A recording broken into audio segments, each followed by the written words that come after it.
Nithyanandeshwara Samarambha Nithyanandeshwari Madhyamam Asmadacharya Paryantam Vande Guru Paramparam. I welcome all the devotees, disciples, Samajis, Satsangis, Srimahans, Mahans, Tanidar, Kotari,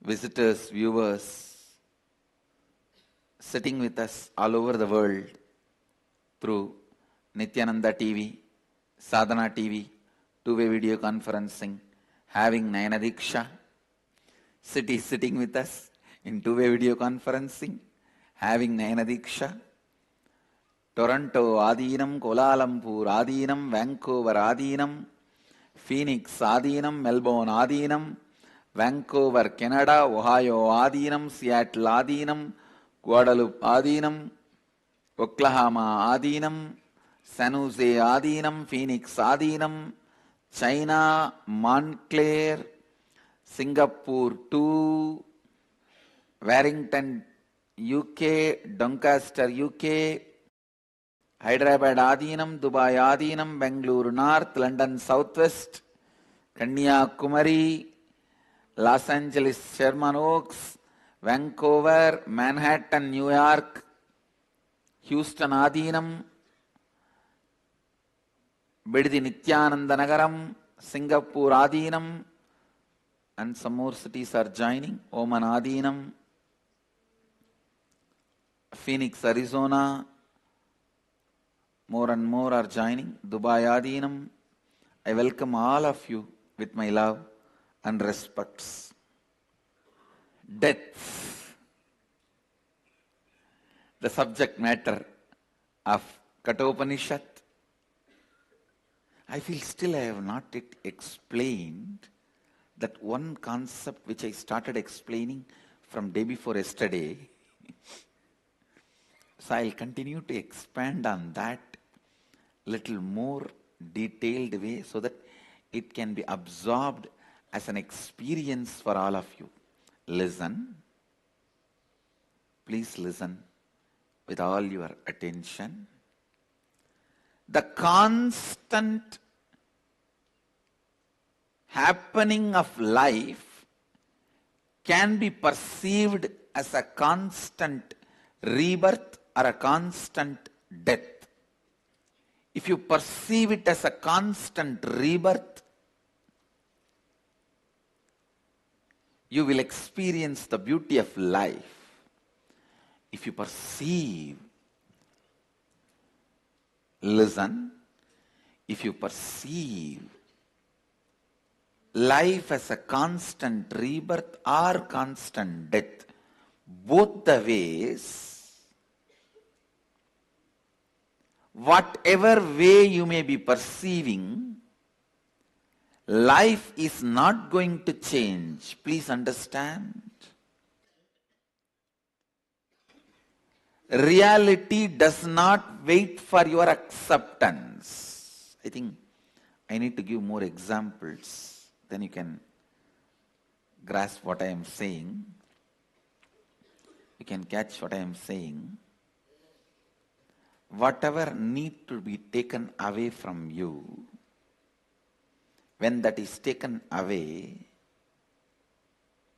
your hue and cry, non-acceptance, screaming, shouting, cursing, all that will neither stop nor reduce the speed of those things being taken away from you.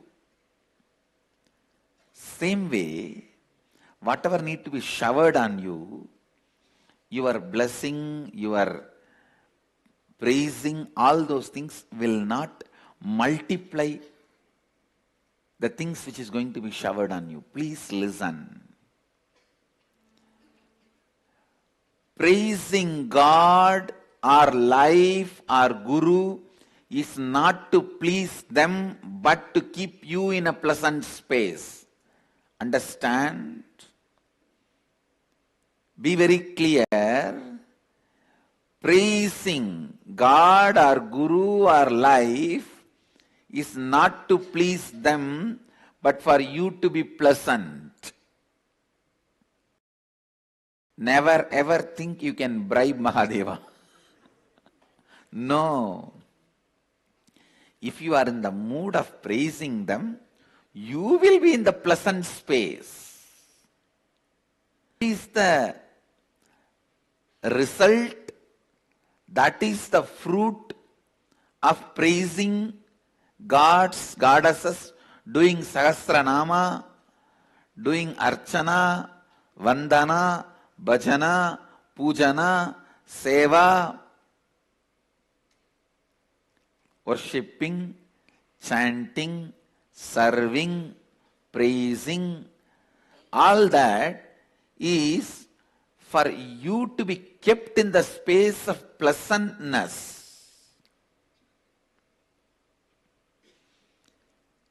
Bribing Mahadeva is not possible. Listen, no bribing is going to work. You can't bribe him. You can't bribe him. I want every one of you to do this homework today. Sitting with yourself and seeing what all the aspects of your life you feel you are having rebirths. What all the aspects of your life you are feeling you are dying. Health. Just see and pen down. Do I feel I am reborn constantly or I am dying constantly? After every day, am I feeling I am reborn or am I feeling I am dying? In my relationship with my mother, am I getting reborn every day or am I dying every day? Relationship with my father, am I getting reborn every day or am I dying every day? Relationship with my spouse, am I getting reborn every day or am I dying every day? Please understand, just this simple awareness shift.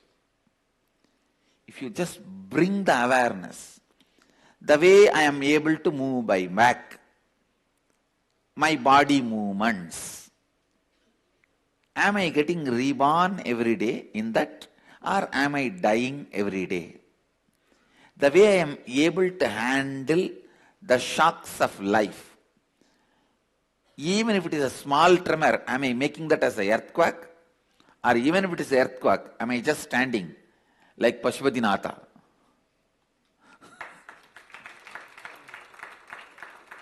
Understand, I want you to know, such huge tsunami, not a single temple got washed away. In India, that big tsunami, it is shocking because Tiruchendur, Kanyakumari, and all those places, every day wave touches the temple compound. Suddenly, in those areas, ocean is withdrawn. Not a single temple got destroyed. And such a huge Himalayan tsunami, Kedarnath is standing. He is just standing. Much stronger, modern, recent day RCC buildings disappeared. Kedarnath is standing. Nepal, not even one crack. Pashupatinath.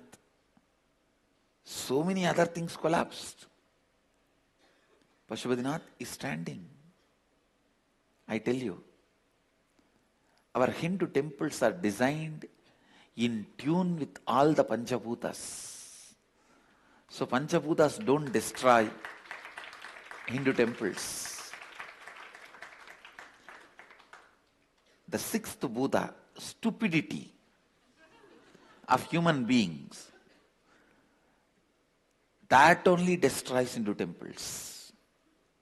Even that is not able to destroy South Indian temples. See this Kailashnath temple in central India, Aurangzeb has deployed a huge army.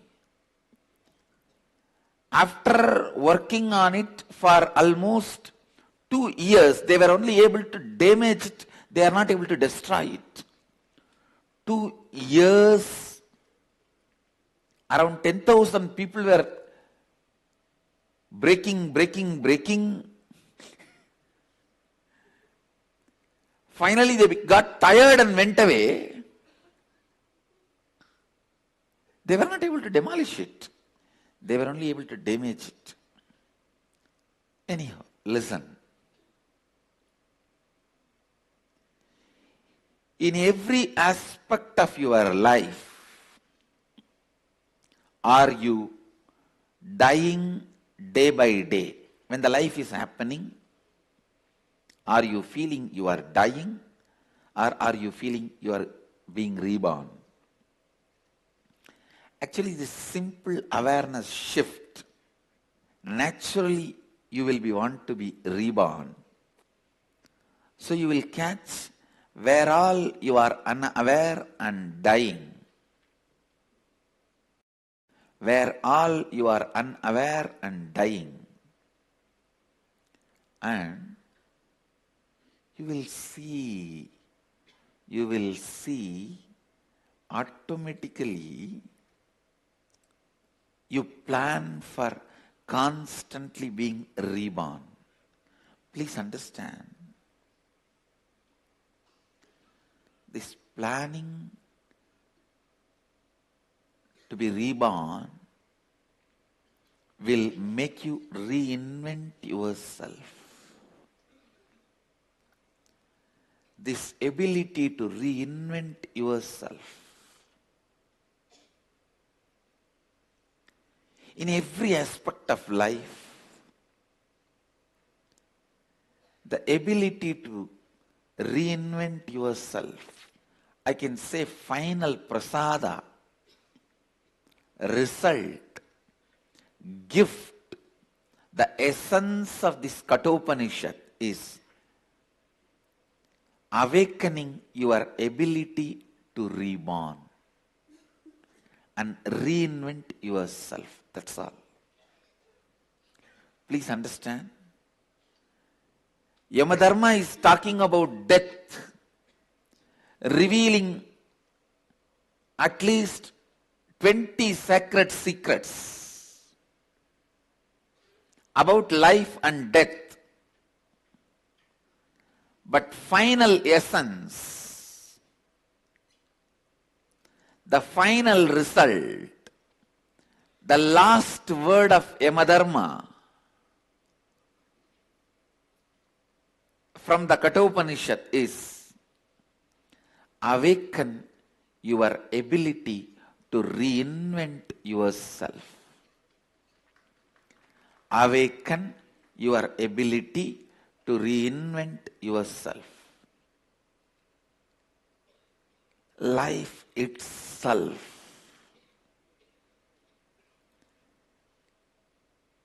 whether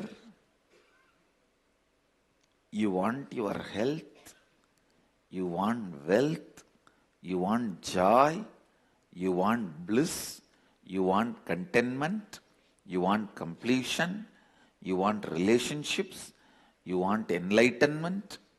Life itself, it is just the science of reinventing yourself. If you know how to reinvent yourself in the same body, you will know how to reinvent yourself when you leave the body also. Ability to reinvent yourself even when you leave the body is conscious birth.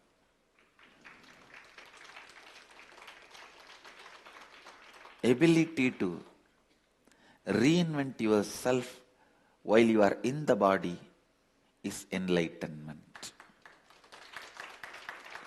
Listen. Constantly reinvent yourself. For the reinvention, the first thing you need to do, you should be capable of dropping the past as past. Past has no meaning to you other than making you understand it has no meaning to you. Understand? Past has no meaning to you other than making you understand it has no meaning to you. I tell you, the only lesson you need to learn from past is don't be affected by it. And with all my responsibility, I am telling you, there is nothing good you need to learn from past. You go on justifying yourself, making you believe, no, from the past mistakes I will learn. No one learned. Relax. No one learned. Relax. It's a stupid illusion, delusion. In the name of, I will learn from past mistake, you want to go on be brooding about it? No one learnt it. Relax. No one built Taj Mahal for love. Even Shah Jahan did not build for love. It is stupid theory being invented. The amount of lies told about Indian history to us, oh God. The amount of lies. If you carbon date the door of Taj Mahal, suddenly it says 1,000-year-old. And these fellows go on pushing us to believe that Taj Mahal is built by Shah Jahan. Is there no limit for stupidity? And there are tons and tons of evidences. It was Shiva temple. When some researchers, scientists, archaeologists try to reveal this, he is silenced brutally. Anyhow, let us come back to Kathopanishads. Listen, ability to reinvent yourself. Ability to reinvent yourself. I think I need to expand on this. Only then I'll feel complete that I've introduced the subject matter of Kathopanishad. Past has no power over you. Past has no place in your life. Do not have the desire to learn from past. Do not think something good can come out of brooding over your past. Don't dream from past your future can grow. No. Completely discarding your past can create lot more space and possibility in you than trying to pick up the lessons from the past. It's like in villages. They will grow hen, chicken in the house. They will run around and be constantly playing on the dustbin or where they put all the dirt in that corner. It will try to pick up some worms and everything. Just like that hen or chicken, don't play with your past. It is dustbin. how much ever, whatever you may want to pick up from the dustbin, the final result will be dump me and go and live your life. That is what past can give. The ultimate lesson your past can give to you is leave me and go and live. Leave me and go and live. Ability to discard past. When you drop the past, life becomes a possibility. Greatest possibility. Whenever I read the great saints, sages' life, Valmiki, Arunagirinatha Swami, not Arunagiri Yogeshwara, Arunagirinatha, a saint lived in my native place, Thiruvannamalai. He was born and brought up in Thiruvannamalai. Ramadasa, Kanagadasa, Purandaradasa, Vittaladasa, the Dasa Sampradaya Bhaktas. Whenever I read their histories, stories, one of the most important point strikes me is their ability to reinvent themselves, and the moment they decided to reinvent themselves only is claimed as their enlightenment moment. Please understand, the moment when they decided and declared they will reinvent themselves, that moment only is considered as their enlightenment moment. That moment only is attributed as the moment when God gave darshan to them, when they are awakened, or the moment of spiritual enlightenment and experience, whatever. It is just the moment they decide to reinvent themselves. Please understand. Decision to reinvent yourself. Decision to reinvent yourself is the essence of Kathopanishad. Brahmaswarupa is messaging me. When you leave the past, your life becomes fast. Relax. You don't need to supply quotes from me, and this quote is wrong. When you leave the past, your life becomes feast.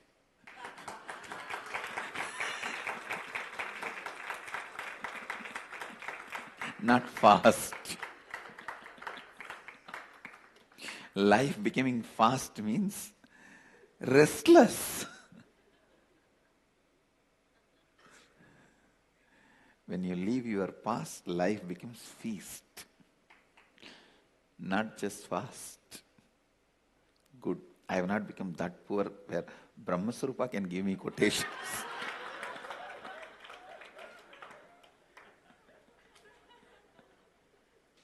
I already wrote the poem as I committed with you all yesterday.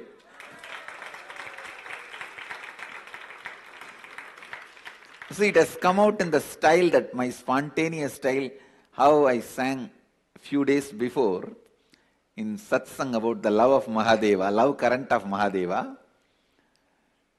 I am just sitting and referring because I wanted to make this as a traditional poetry, not the modern poetry. In Tamil there's two sections, Marabu Kavidai, Pudu Kavidai. The two sections are there. The traditional poetry and modern poetry. In traditional poetry, there are grammars for the poetry. My spontaneous expression, I do not know how much it has aligned to the grammar, so I'll take few days to align them to the grammar, because I used to, in 1995, 96, in those period, I used to write this traditional poetry without missing the grammar, without missing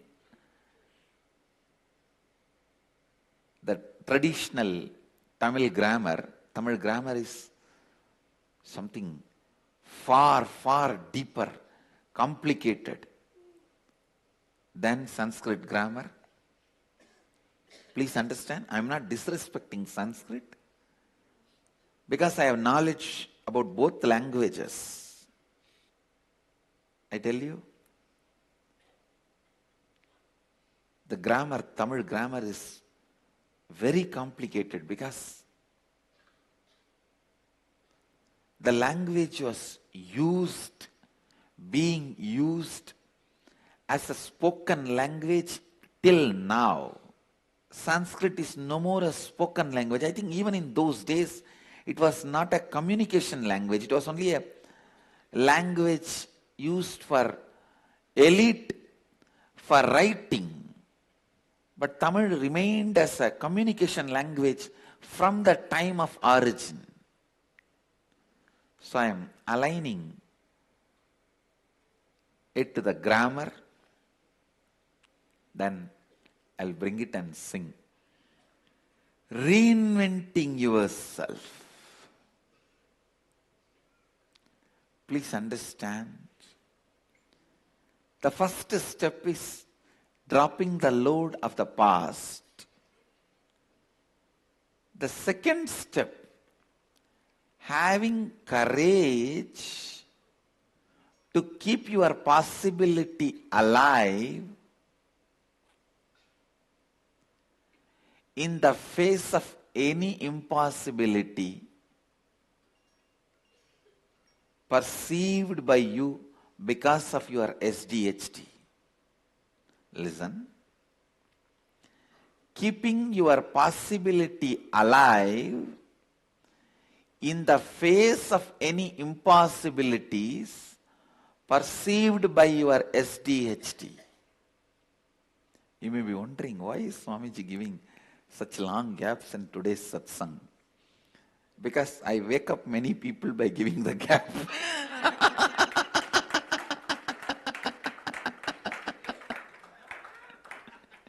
It almost becomes lullaby for people if I am talking in my own tone and tune regularly.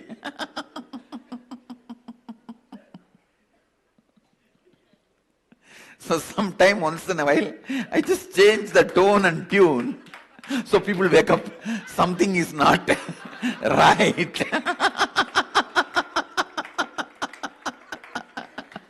No, what happened? What happened? What happened? Is satsang over and everybody... As people left Kalpadar Darshan over. Kalpadar Darshan over. Hey, you are on the train back to Bangalore.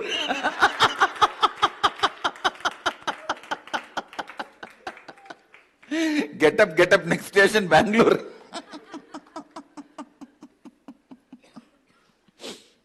So, just to give a wake-up call. It is my subtle way of giving wake-up call, because directly giving wake-up call not only disrespects them, it disrespects me also, because I am talking in such a way that they are able to sleep.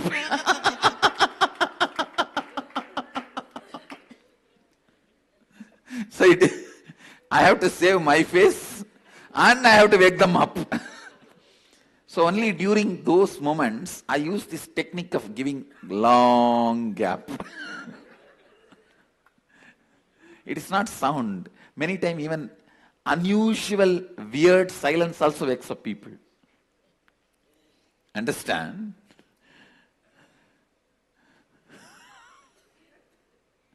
Most of the time you can see while you are sleeping in the night, if the AC machine gets switched off by the electricity disconnection or power goes and AC stops, it is not that immediately room became hot, you wake up.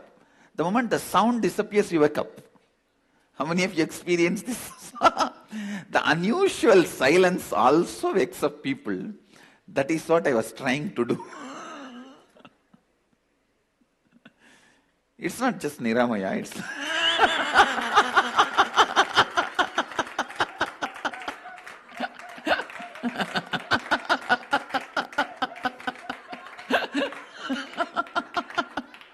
few more people also. No, I didn't want to tell just one name. See, I think the space of Anandavana, people are in Ananda. Ability to reinvent yourself. It is not necessary you need to live with the same current of thoughts or patterns. Please understand. It is not necessary you need to live with the same current of thoughts or patterns throughout your life because you created it once accidentally. They won't mistake you. Send them out. You think, oh, they are our guest. After all, they lived with me such a long time. How can I send them out? No. Not necessary. Whether you want to get rid of a simple addiction like smoking, or one of the most subtle addictions, the innate violence. Please understand. Yesterday in the last session, the night, I was explaining about innate violence. Because you missed the oneness, you have a deep anger and hatred towards unknown persons. It's like a FIR filed on unknown persons. Not just on one person or two person. Anybody who is seen and unseen by me. And you go on suffering with that innate anger, hatred, frustration. One good news I have for all of you. Patterns are matter. You can conquer them. They are not more powerful than you. Please understand. They are not more powerful than you. See, somebody who is interested only in money, for him, this silver stick, this may be more valuable than me. He will feel if I take this away, it will be more useful. If he takes me, what to do? He has to give food and very difficult to maintain.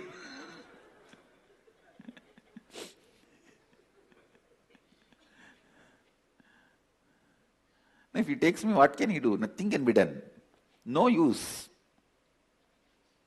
If he takes this, it will be useful for him at least.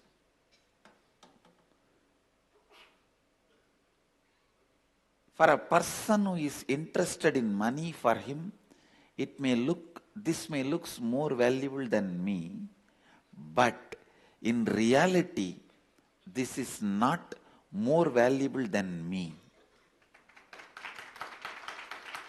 Understand? Look into your life in every place.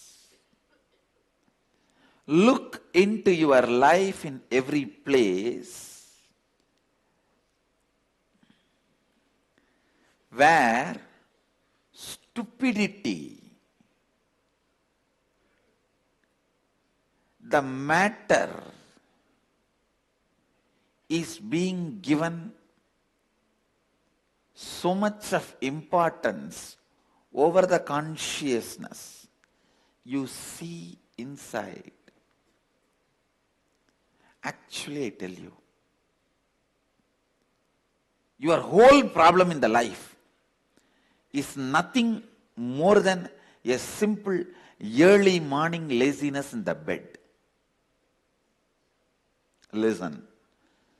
See, early morning. In the bed, you are already awake, but you are feeling, why not 10 more minutes? I know what is there. But if it is really, there is a flight, you won't miss. If there is a compulsion, you will not entertain that laziness. You will just jump out. The laziness is just, there is no compulsion, it's okay. All your suffering and ignorance and SDHD, self-doubt, hatred, denial, all that is only because you think you have a freedom. Please listen. You have a free space to play. Something in your life makes you feel the urge is urgent. No, you can't play this game anymore. A disease or an accident or a breaking up of a relationship or something. Very strong root shock. You just wake up and decide to reinvent yourself.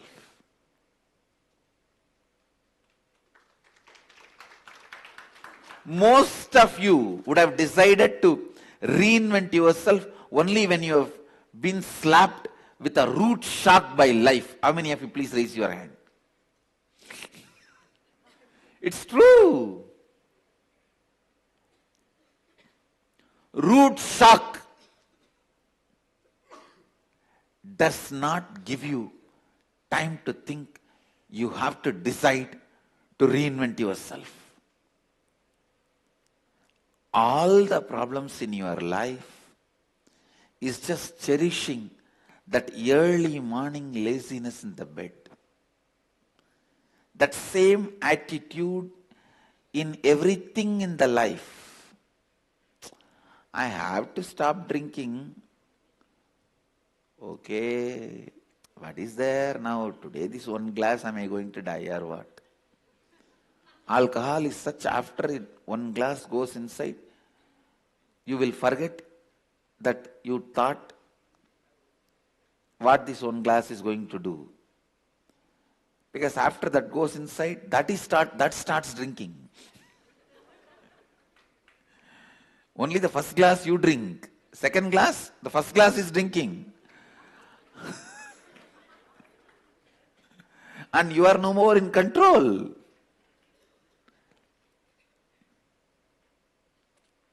You are no more in control. Only yesterday I discovered,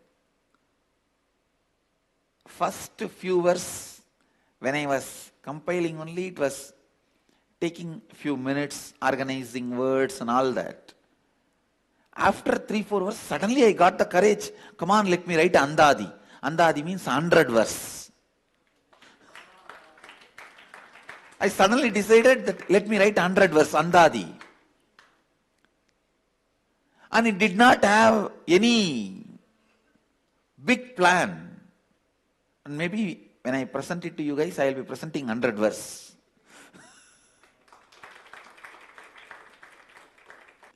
Listen.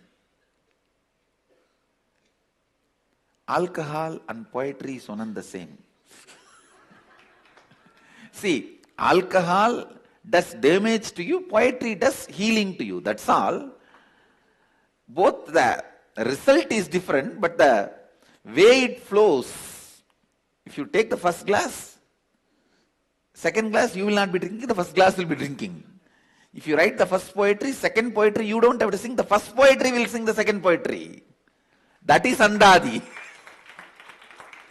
The first poetry will sing the second poetry. First poem will write the second poem. That is Andadi. Listen.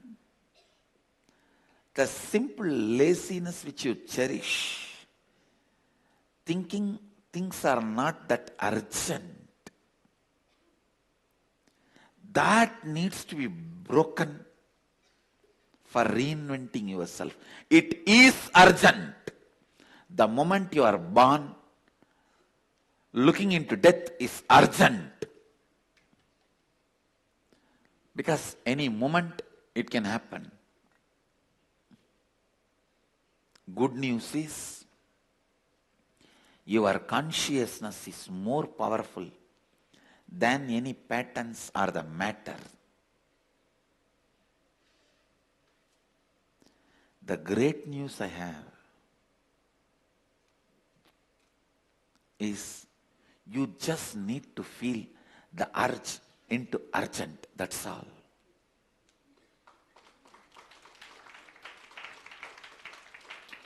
You need to feel the urge into urgent. Don't say, I need to stop smoking, but I smoked 10 years. Will this one cigarette kill me or what? The other day I was reading a quotation in Facebook. It says, B.K. Iyengar did yoga throughout his life. He died in 93. Kushwant Singh drank whiskey throughout his life and he died in 96. So the moral of the story is, whiskey gives you 3-year edge over the life.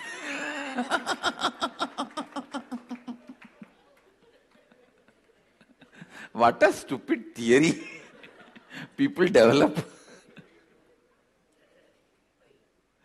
No, the stupidity is when you are drunk, all this looks real.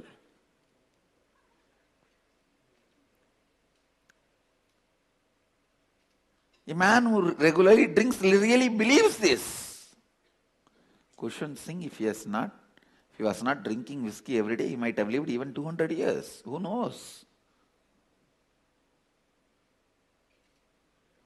The BK's family genetics, he might have died in 40 because of yoga. He lived till 93. Who knows? Look into that. People think, I have to give up smoking, but I smoked for 10 years. Will this one cigarette kill me today or what? Come on, it's okay.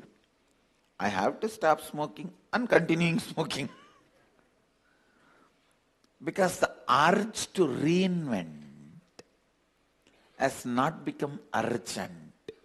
It is as simple as smoking to as deepest pattern as innate violence. Even with the innate violence, I should not be shouting like this to my mother-in-law. I should become more humble, respectful to her. Thinking this, but the moment she passes in front of you,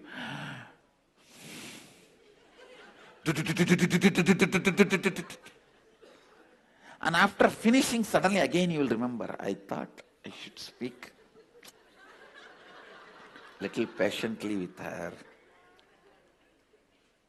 Please understand, all conscious human beings has urge to reinvent themselves.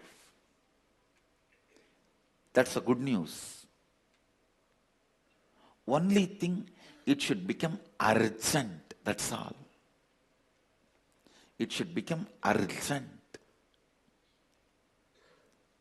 I am not at all denying the existence of the urge, but the urge is supposed to become urgent. Reinvent yourself again and again and again. That is the essence of Kathopanishad. I tell you, in Indian tradition, anyone who wants to be an enlightened being is asked to do Parivrajaka Yatra, means changing the place every 3 days and travel. Why you know? Because when you go to new places, your ability to reinvent yourself will start flowering. I feel whether you want to be a grihastha or sannyasi,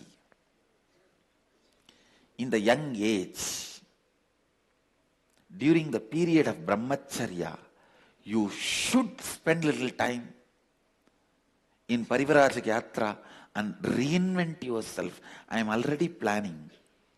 After they cross 18, I am going to send my Gurukul kids for Parivrajaka Yatra. Because that is one of the important training they can't afford to miss. I'm just waiting for them to cross 18. I think most of them, by the time they cross 18, they will be already a Pitadipati of some Pita. Because that is the way I am creating Pitas everywhere. Even if they are Pitadipatis of a Pita, they should do Parivarajaka Yatra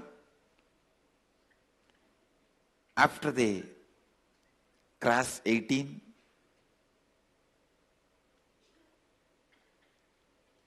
Because there you get the chance and possibility to reinvent yourself with a new group of people. Jnanatma has got a historic reference. Because Iyengar's father died when he was only 9 years old. His childhood was further marked with a variety of serious illnesses, including malaria, tuberculosis, together with malnutrition. He was actually on the way to die very early. From his history, biography, Jnanatma gave the reference. So be very clear. Don't believe this cushion sing theory. From Iyengar Yoga website, we got his biographical reference. He living up to 93 equals to living up to 200 years. All right, listen. How many times I may repeat, the essence is ability to reinvent yourself. That's all. That's all. So, with this, I'll continue to expand on Kathopanishad in further satsangs. I bless you all. Let you all radiate with integrity, authenticity, responsibility, enriching, causing, living Advaita, the eternal bliss, Nithyananda. Thank you. Be blissful. Nithyananda Dhyanapitham, Nithyananda Nagar, off Mysore Road, Bidadi, Bengaluru.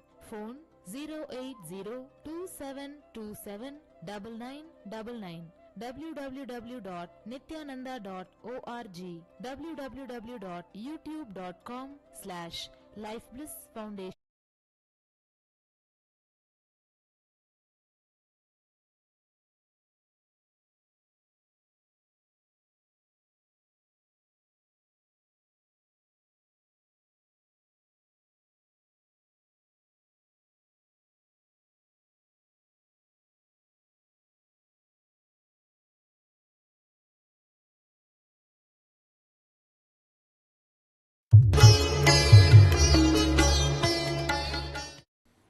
Nithyanandeshwara Sadashiva Samarambam Nithyanandeshwari Adishakti Madhyamam Asmadacharya Paryantam Vande Guru Parampara.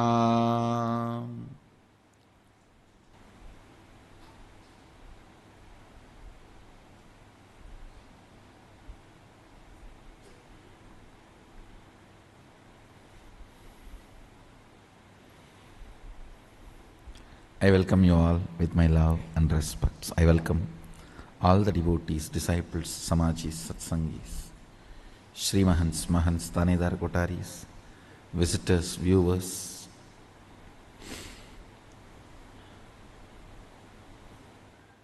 Everyone sitting with us all over the world, Nitya Satsangis, Sarvajnapeetha Jamans. Everyone sitting with us all over the world through Nithyananda TV and two-way video conference. I welcome every one of you with my love and respects. I'll give the essence of what I am conveying in last few satsangs. First thing, anything you fill in your logic becomes your imagination. Whether oneness or any decision you take, anything you fill your logic, it becomes your imagination. Anything you fill your breath, your heart, it becomes your visualization. Anything you fill your depth, that becomes your declaration. Then comes time, length, breadth, depth, time.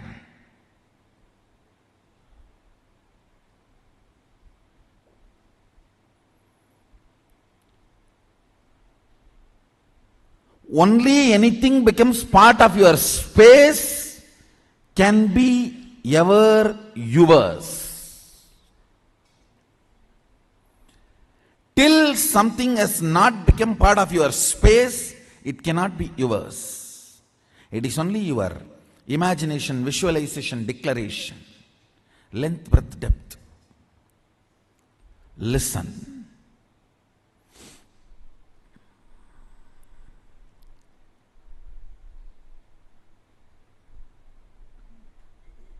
I made a statement, ferociousness breaks the time layer, removes tiredness, depression, boredom associated to length, breadth, depth, and makes anything as your space.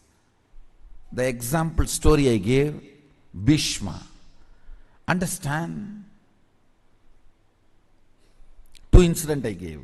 In my life, one day I missed the morning Mangalarati in Ramakrishna Mutt. Mutt has a beautiful routine. Early morning, during the summer it is 4 o'clock and during the winter it is 4:30. The morning Mangalarati, everyone has to come and sit and do the spiritual routine. One day I missed the morning Mangalarati because I overslept. I did not do the cute analysis. Oh, what is the pattern? What must be the reason I overslept? I did not do all that cute diagnosis analysis. It was a ferocious decision. I think we should stop sleeping, that's all.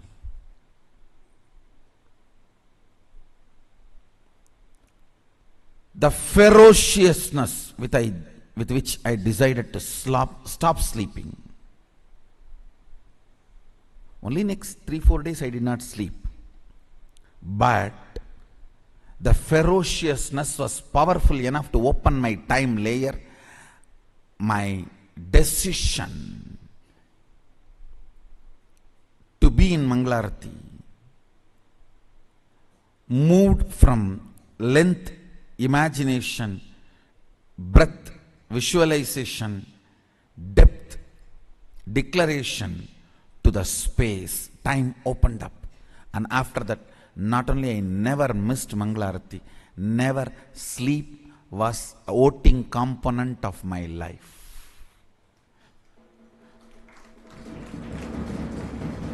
Understand this word. Sleep lost voting right in my life's any decision. Any decision I took in my life, sleep, tiredness, depression, boredom, all the four are same. Tiredness is the chemical effect of sleep. Depression is the psychological effect of sleep. Boredom is emotional effect of sleep. Coma is physiological, psychological, emotional effect of sleep. Death is the conscious effect of sleep.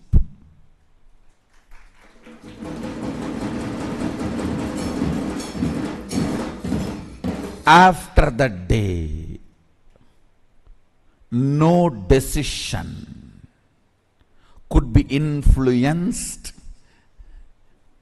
Understand? After that, no decision in my life was influenced by sleep.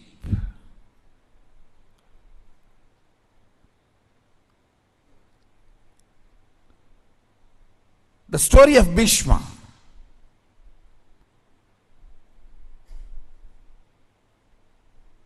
He goes to the woman. Santanu has fallen in love. Actually, he is going to pick up a girl for his father. That itself was not usual in Vedic tradition. And she expresses the fear that my son will not be a king. So I don't want to marry your father because you will be the king. Even if you don't become, your son will fight for the throne. See the ferociousness with which he handles the problem. He is not saying, don't worry, I will not fight, I will make sure my son does not fight. No!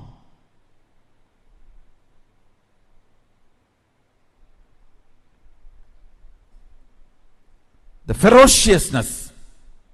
I declare myself Akanda Brahmachari.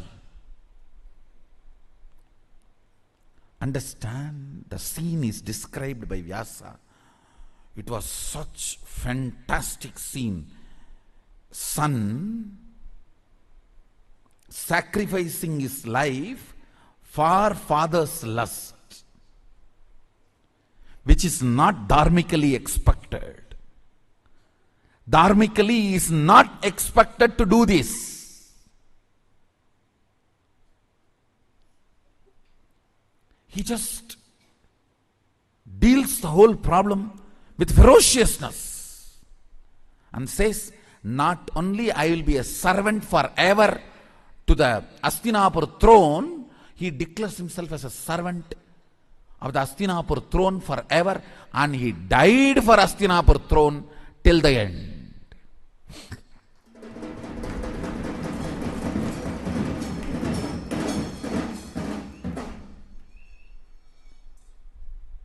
Understand?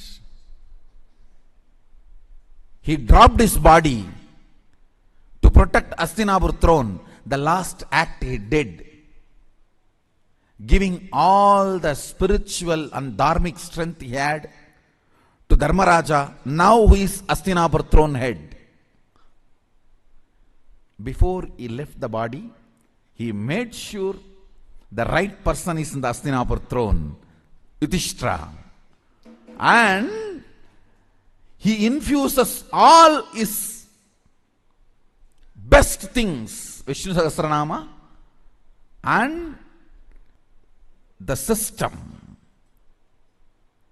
to rule. Both he gives to Yudhishthira. I don't know how many of you know, Vishnu Sahasranama was chanted by Bhishma on deathbed. On arrow bed, he chanted, and he gifted the great spiritual principles, the principles of administrating a country through a spiritual way, and gave literally everything to Hastinapur throne and left the body. Listen. See, in our Puranas, every incident and the boon and the whole story you need to connect and see. Only then you will understand the principles.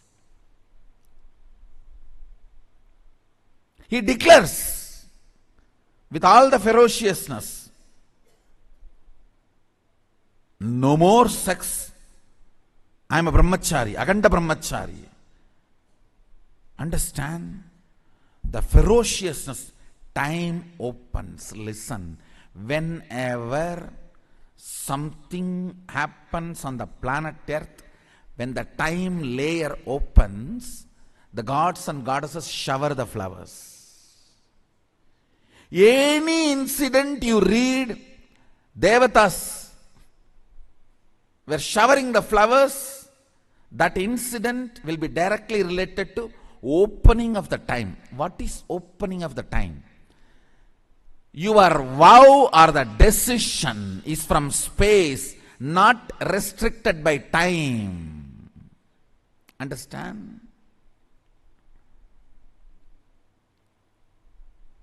Something is imagination, visualization, declaration, if it is bound by time.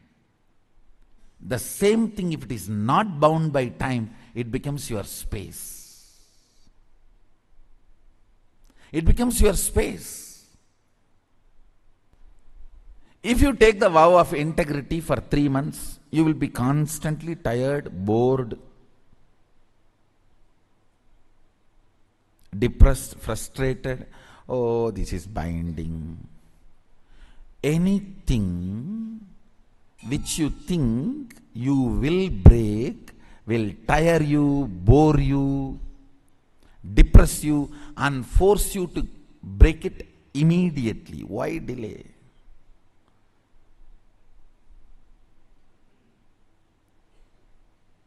Most of these people who take some vows for a few days and try to practice, they end up like that only.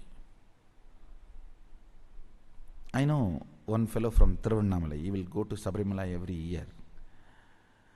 The day he finishes the darshan, the way he will rush to the lower camp and run to the liquor shop. Because almost for 20 to 30 days he did not touch the liquor. I used to think, then what he must be thinking in Sabarimala when he was going. Because the speed with which he will rush back. Anything is kanta, broken, brings tiredness, means within the time, it has not become part of you. It has not become your space. When Bhishma declares, everyone knows his power of integrity. And he says, I am Akanda Brahmachari. Over, everyone knows it is beyond death. Not even till death, beyond death.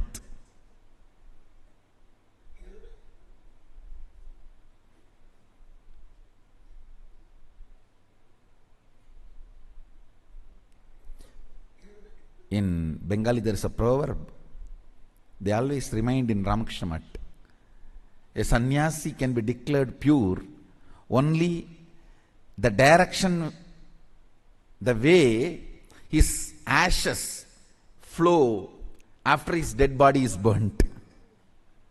After you are dead and your body is put to the fire, the way it flows means even that ash should not flow in any wrong direction.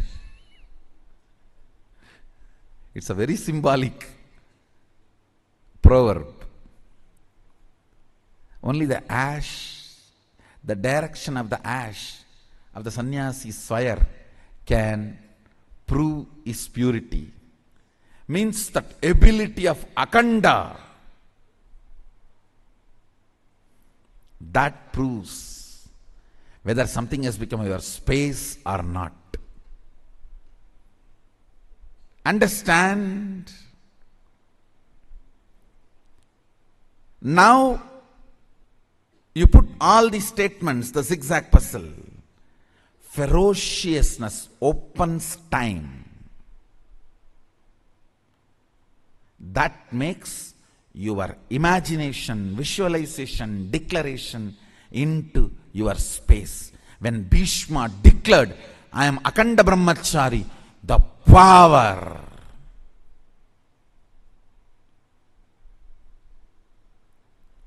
It was so powerful.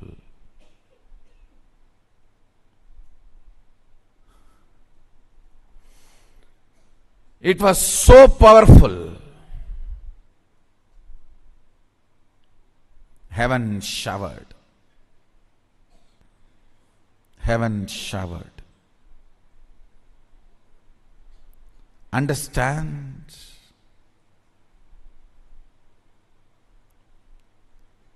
any situation, if you deal it with ferociousness, your declaration becomes space.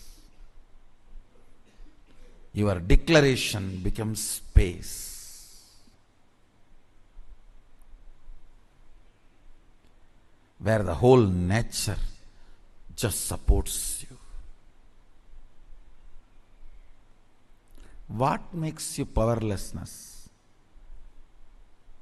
Your own fear or incompletion or distrust on you. You may not stand with something which you are declaring forever, whether it is a sannyas or marriage or oneness or Shakti manifestation, whatever. Your own feeling, you may not stand with it, or you may not be capable of standing with it.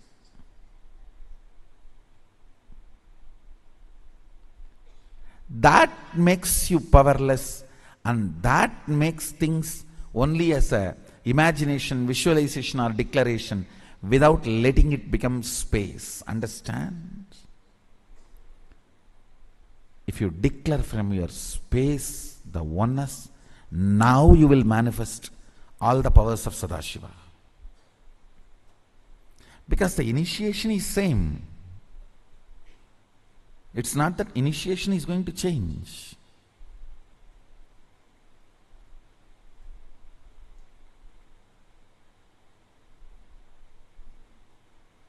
Initiation is same.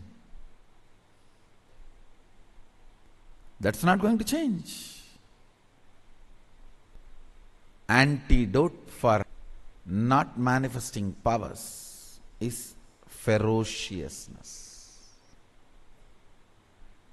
You just need to add more ferociousness in your oneness declaration. Your inner space need to be told ferociously, oneness is going to be the space from which I am going to make all the decisions. All my decisions are going to be from oneness.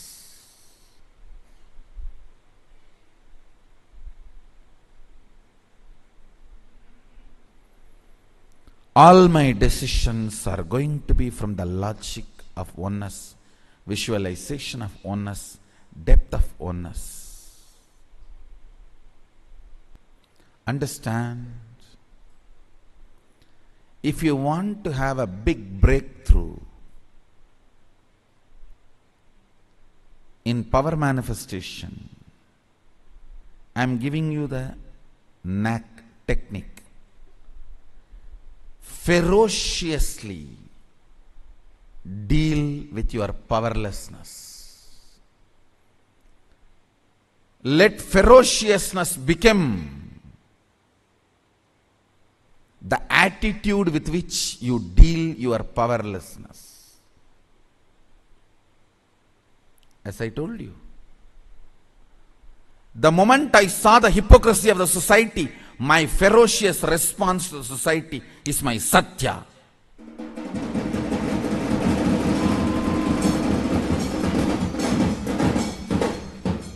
When I saw the stupid sexology ideas and ignorance,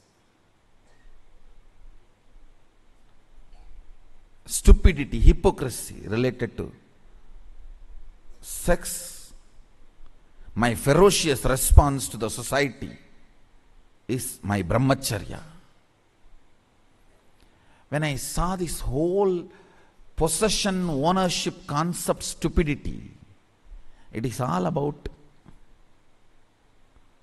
might is right. Understand? Nobody is owner. Just a mighty fellow is owner. That's all. Don't think ownership and all is absolute. No. Might is right. That's all. Is the reality of ownership. Legality of ownership and reality of ownership is different.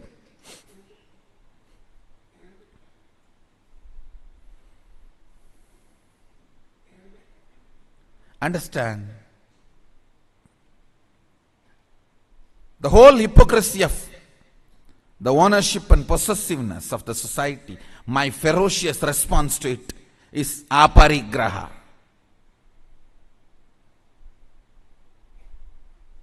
And whole society's economy system, not that somebody cheats you for money, the very concept cheats you.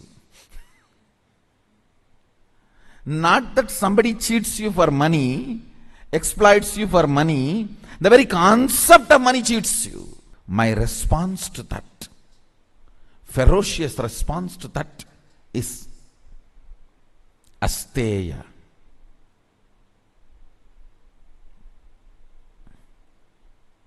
My ferocious response to the philosophy, highest practiced philosophy on the planet Earth is might is right. In a way, they try to make it as right is might. But actually might is right. My ferocious response to this hypocrisy of might is right is my ahimsa. Understand, your ferociousness makes your declaration as part of your space. Bring ferociousness into your declaration of oneness, you will manifest powers. There is no other cheating methodology or knack. Hypocrisy. God is not a snake, so you play some sound and mantra and he just dances for you. No. No, you always think he's like a snake, so you play some mantra and he will just stand up and dance for you. No. Bring ferociousness into your oneness declaration. Sadashiva will manifest through you. You will manifest all the powers. The moment I made you manifest one power, I have already initiated you. After that, only help I can do to you is help you to become more ferocious in your oneness. That's all. The moment one power has manifested, already borewell is drilled and we have reached the water source. After that, I have nothing to do other than fixing you the motor pump and making the water available to you constantly. Ferociousness is the motor pump. And the source is inexhaustible. Deal with your powerlessness ferociously. Declare your oneness ferociously. The moment you decide to declare your oneness ferociously, you manifest all the powers of Mahadeva, all the powers of Sadashiva.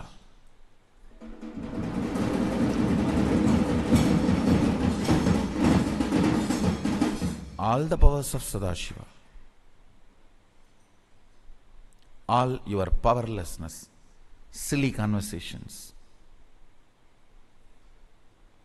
silly pleasures. That's the right word I'll use. Silly pleasures.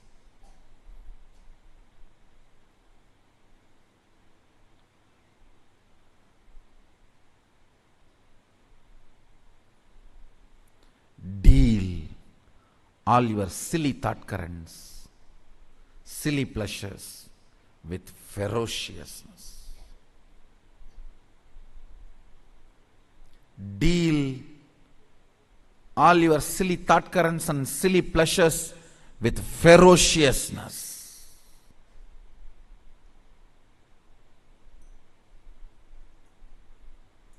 I tell you, especially the Adinavasis and Sangha members who are getting trained directly through Jira, understand?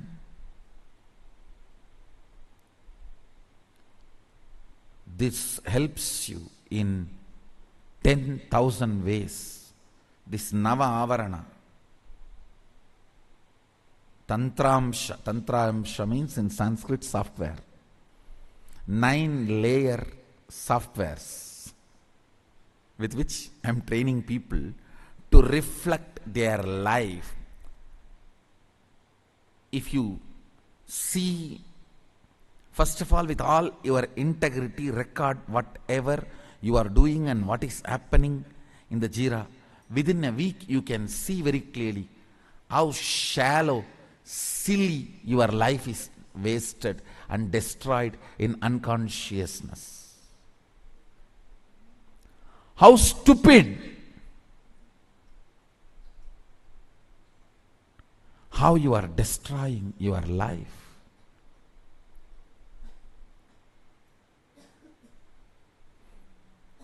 How your internal and external conversations are silly. Even if you think it is chilly, no, it is silly. If you document your whole day's thought current, how you spend time in tiredness, boredom, depression, inactive, and how much of time you spend active, intelligence, involved with the life, involving with the oneness, involving the power manifestation. If you see all that, then you will understand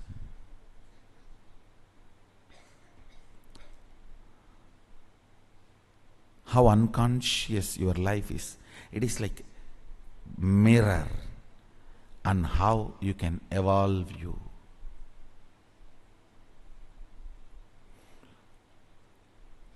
How you can evolve you. Understand, thousands of times you would have failed. That does not mean you are a failure. If you don't start any new method, if you don't try any new method to be successful, then you are a failure. Your failures does not make you as a failure. Listen. Your failures does not make you as a failure. Your non-trying makes you as failure. Be integrated to this Navatantramsha and see how your life, thought current, everything is spent, wasted, destroyed. Your time is life. And how you can enter into ferociousness with oneness. Understand, if you just know how ignorant and unconscious you are, you will understand it is your powerlessness, your integrity to your powerlessness is the reason why you are not manifesting powers. Many people have already decided power manifestation is not for me. I will do the construction.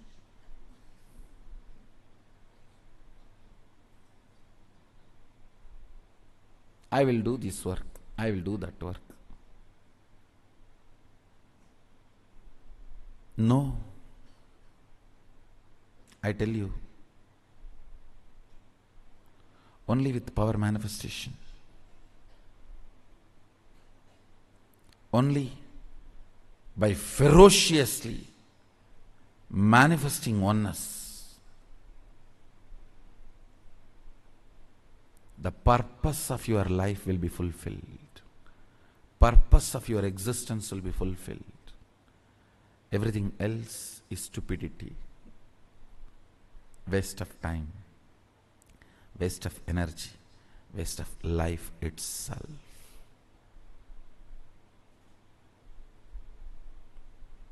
Drop the silly conversations, silly pleasures,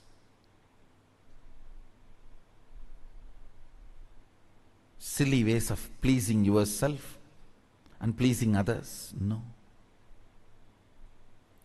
Bring matured conversation, within you and with others.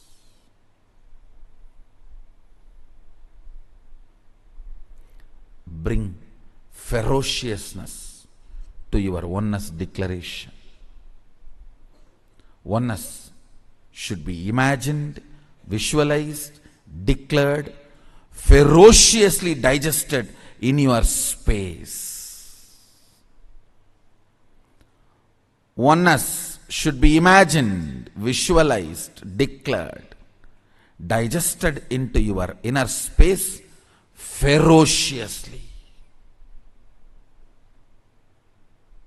The way you declare oneness, even your atmosphere, the air which comes out of your body and mixes, that area is called your atmosphere, Vatavarana. Even your Vatavarana should know, yes, he means it.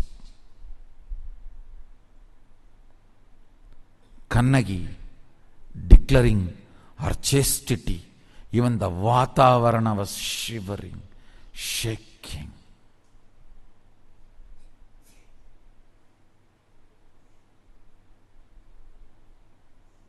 King dropped dead. Understand? King dropped dead.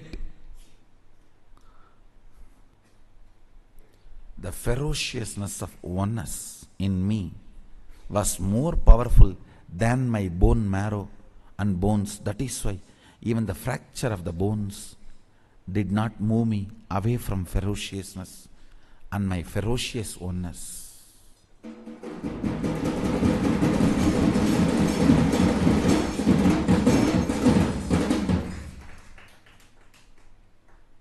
Still we have video. I just got up and said, I think there is a fracture. Shall we give a medical attention to it?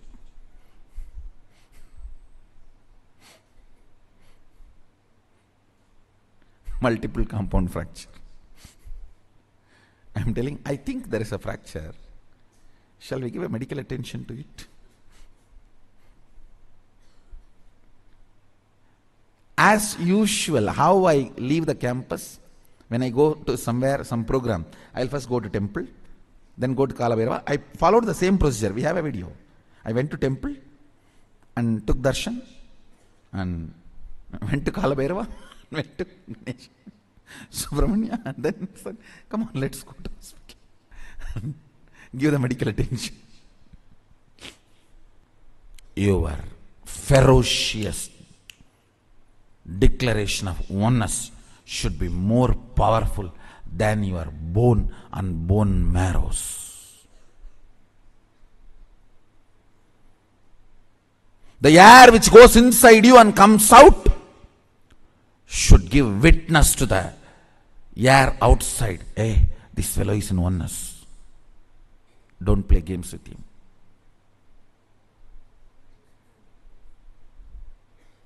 The breath which goes inside you and comes out should give witness statement to the air outside. Hey, he is in oneness. I went and checked every corner. Don't play games with him. The prana which goes inside and comes out should give a witness statement to your Vatavarana about the ferociousness with which you are in oneness. Nothing else. It's all simple, ferocious declaration of oneness. The ferociousness added to your oneness makes you manifest powers. That's it. That's it. All you need is ferociousness.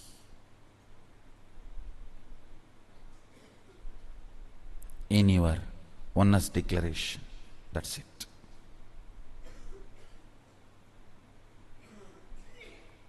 Infuse more and more ferociousness into your oneness declaration.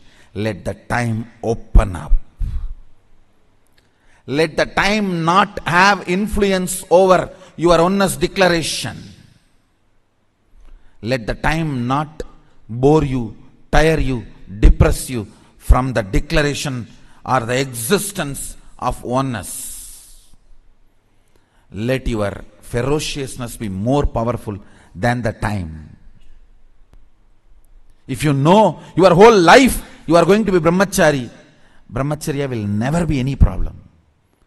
You just know it's a trend, that's all. If you know your whole life you are going to be integrated, integrity will never be a problem. If you know your whole life you are going to attend the morning satsang, coming to morning satsang will never be a problem. If you know your whole life you are going to be doing morning yoga will never be a problem. Because you think you have an option, you can break it, you can, you don't, you may not, you jill not. That is where the whole problem starts. Then things stand as an imagination. You imagine going to morning yoga, building a heavy body, six-pack yogic body, and continue to remain with pot belly.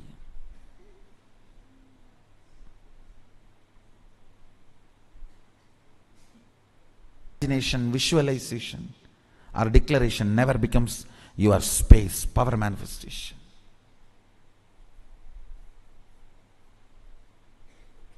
Bring ferociousness.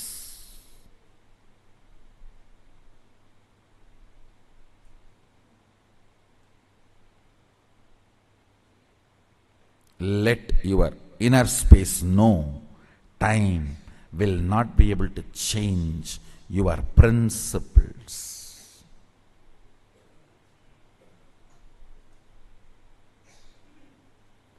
Time will not be able to change your principles. I tell you, anybody who is not power manifesting, you are stuck in the hypocrisy. Your declarations are not true. They are only in the level of imagination and visualization, not even to the level of declaration. You have plan B in your hand ready-made. There is no ferociousness in your oneness declaration. Oneness is imagination for you, not lifestyle.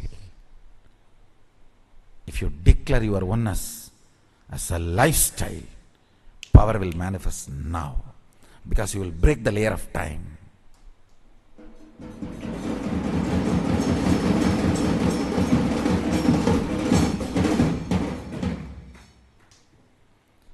Bring ferociousness in your declaration of oneness like Bhishma.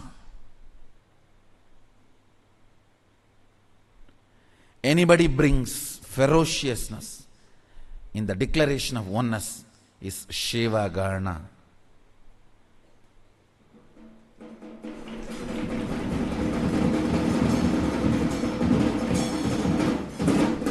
Is Seva Gana.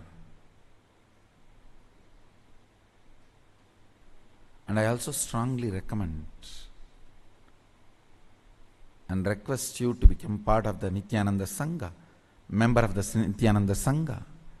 Last few days I am sitting in courtyard and trying to work out how I can use softwares and modern day gadgets to constantly raise you to the oneness and make you manifest powers.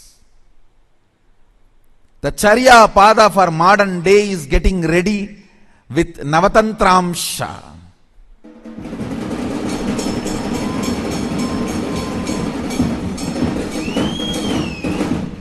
Charya Pada means lifestyle component. Through lifestyle power manifestation. Mahadeva gives power manifestation through lifestyle. I am trying to bring that in a form of software, so understand, I am opening the doors of Kailasa. From wherever you are, you can remain as Kailasavasis.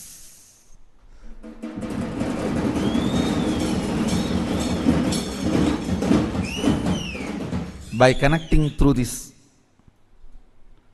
Adi Kailasa Tantramsha. I am evolving a new software called Adi Kailasa Tantramsha. Through connecting, through this software, constantly you will be made to manifest the power of oneness. So from wherever you are, you can become part of the Adi Kailasa and start experiencing superconscious breakthrough and manifest powers. So today again, tonight I am continuing to sit in the courtyard to evolve the Adi Kailasa Tantramsha.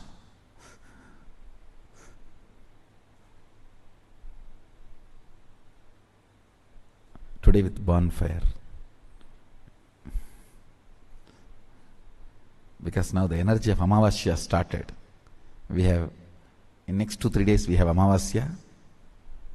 So during the few days of Amavasya and Purnima, if you sit with fire, that whole energy of the nature gets imbibed in your system. That's why the homas, yajnas, yahas during the Amavasya and Purnami. Anyhow, let the software be ready. It will reach you, help you, support you to manifest powers and experience Adi Kailasa. So with this, I sincerely request all of you to become part of the sign up to be a member of Nithyananda Sangha. I bless you all. Let's all radiate with integrity, authenticity, responsibility, enriching, causing, living, Shuddhadvaita Saivam, Maha Sadashivoham, the eternal bliss, Nithyananda. Thank you. Be blissful.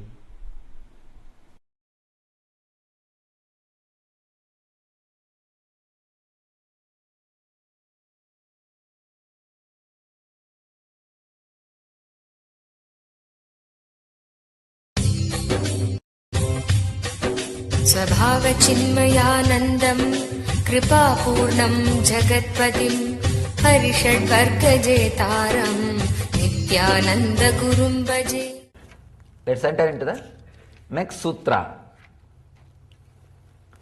Focus on fire rising through your form from the toes up until the body burns to ashes, but not you. This is again one of my favorite technique, because one of my predecessor, Ramana Maharshi, became enlightened through this technique. Let me describe Ramana Maharshi's experience in his own words. Then you can understand this technique. He says, around the age of 16, suddenly one day, very strong feeling or the fear of death started happening in him. A 16-year-old boy, fear of death means first thing what we would have done, hey, call doctor, we would have shouted 911, this, that, everything. Of course, fortunately in India, no 911 and nothing can be called. And he was not even bothered or perturbed. He did not even bother about calling or telling the family or even the relatives who were there in the same house.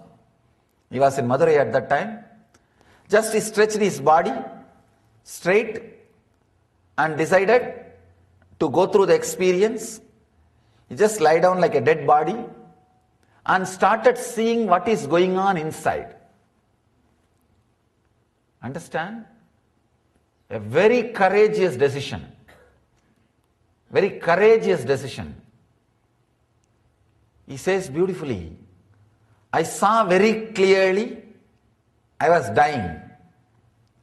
Step by step, slowly the body died. Suddenly I remembered Yes, only body is dead. I am alive. I exist still. I am there. And he says in the experience he saw very clearly as if his body being carried, burnt, reduced to ashes. Everything happened. In few seconds, everything happened. But suddenly he says something opened, clicked. Yes, body has disappeared. I died. It is burnt. Everything is over. But I exist. I exist. I am not dead. This was such a strong experience. Bhagavan says, once for all, the death fear left me. The fear of death has left me. And that experience, I exist, stayed forever. Once for all. Understand? In half an hour you can become enlightened. That is what Bhagavan is saying by expressing this. All it takes is half an hour.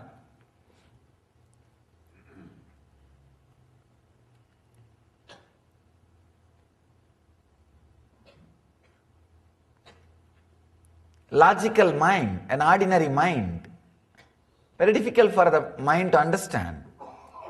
How can just one simple experience give so much of clarity and courage? An experience transform the whole life. He says within that experience, after that experience happened, within few days he left the house all alone and travelled and came and settled in Arunachala and never left the Arunachala after that. Maybe Ramana Maharshi should have practiced this technique for many janmas before that birth.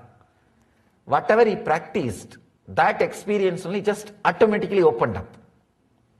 Opened up and pulled him inside and gave the truth. Let me repeat the sutra and we will try to understand. Focus on fire rising through your form from the toes up until the body burns to ashes but not you. It's very, I can say practically all mystical traditions in the planet Earth use this technique, including Christianity and Sufism. Even in Christianity they use this technique. In many Catholic monasteries and nunneries they use this technique. I read the other day one of the esoteric Christian groups, spiritual groups, not the social group, but spiritual group, who are fully engaged in transforming them and enlightenment science. Spiritual group. They say that they are nuns. Every day they will lie down inside the coffin before sleeping for 2 hours. Of course, open coffin, not closed. They will lie down and meditate that they are dead.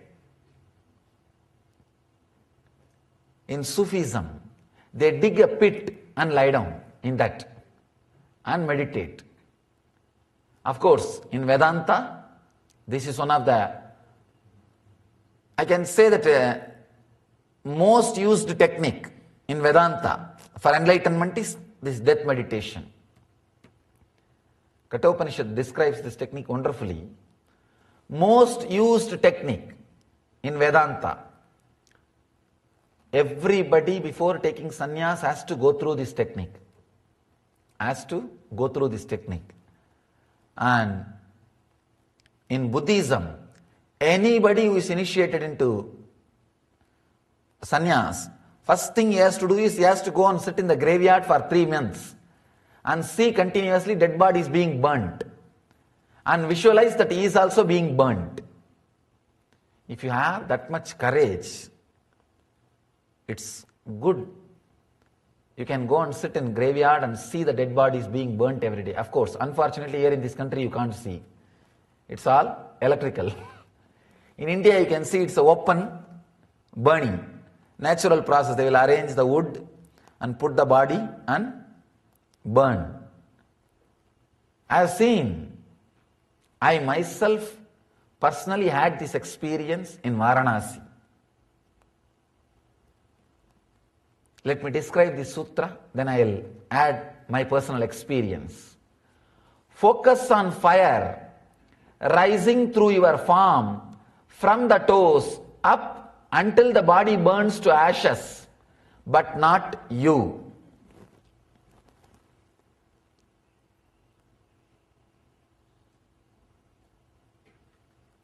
Mahadeva says, visualize the fire rising out of your body slowly, step by step, step by step.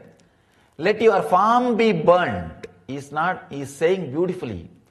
Let your form be burnt. Let your body turn into ashes, but not you.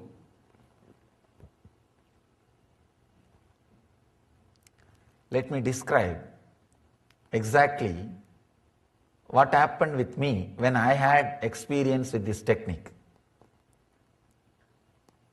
I always used to think I should have the experience of death or face death directly, face to face.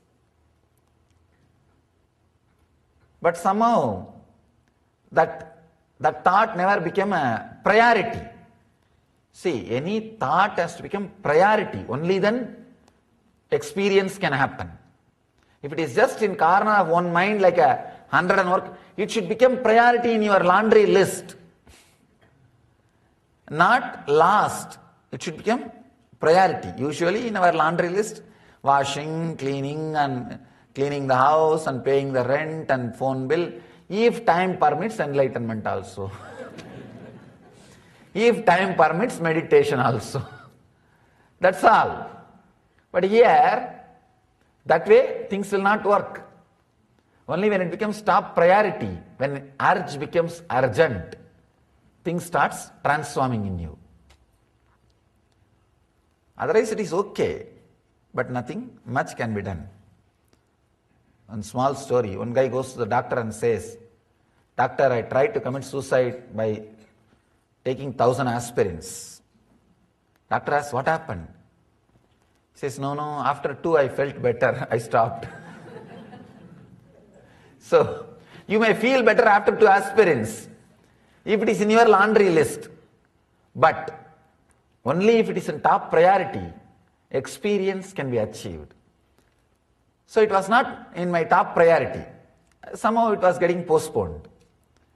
When I went to Varanasi, Varanasi is the holy city for Hindus, largest floating populated city, floating population.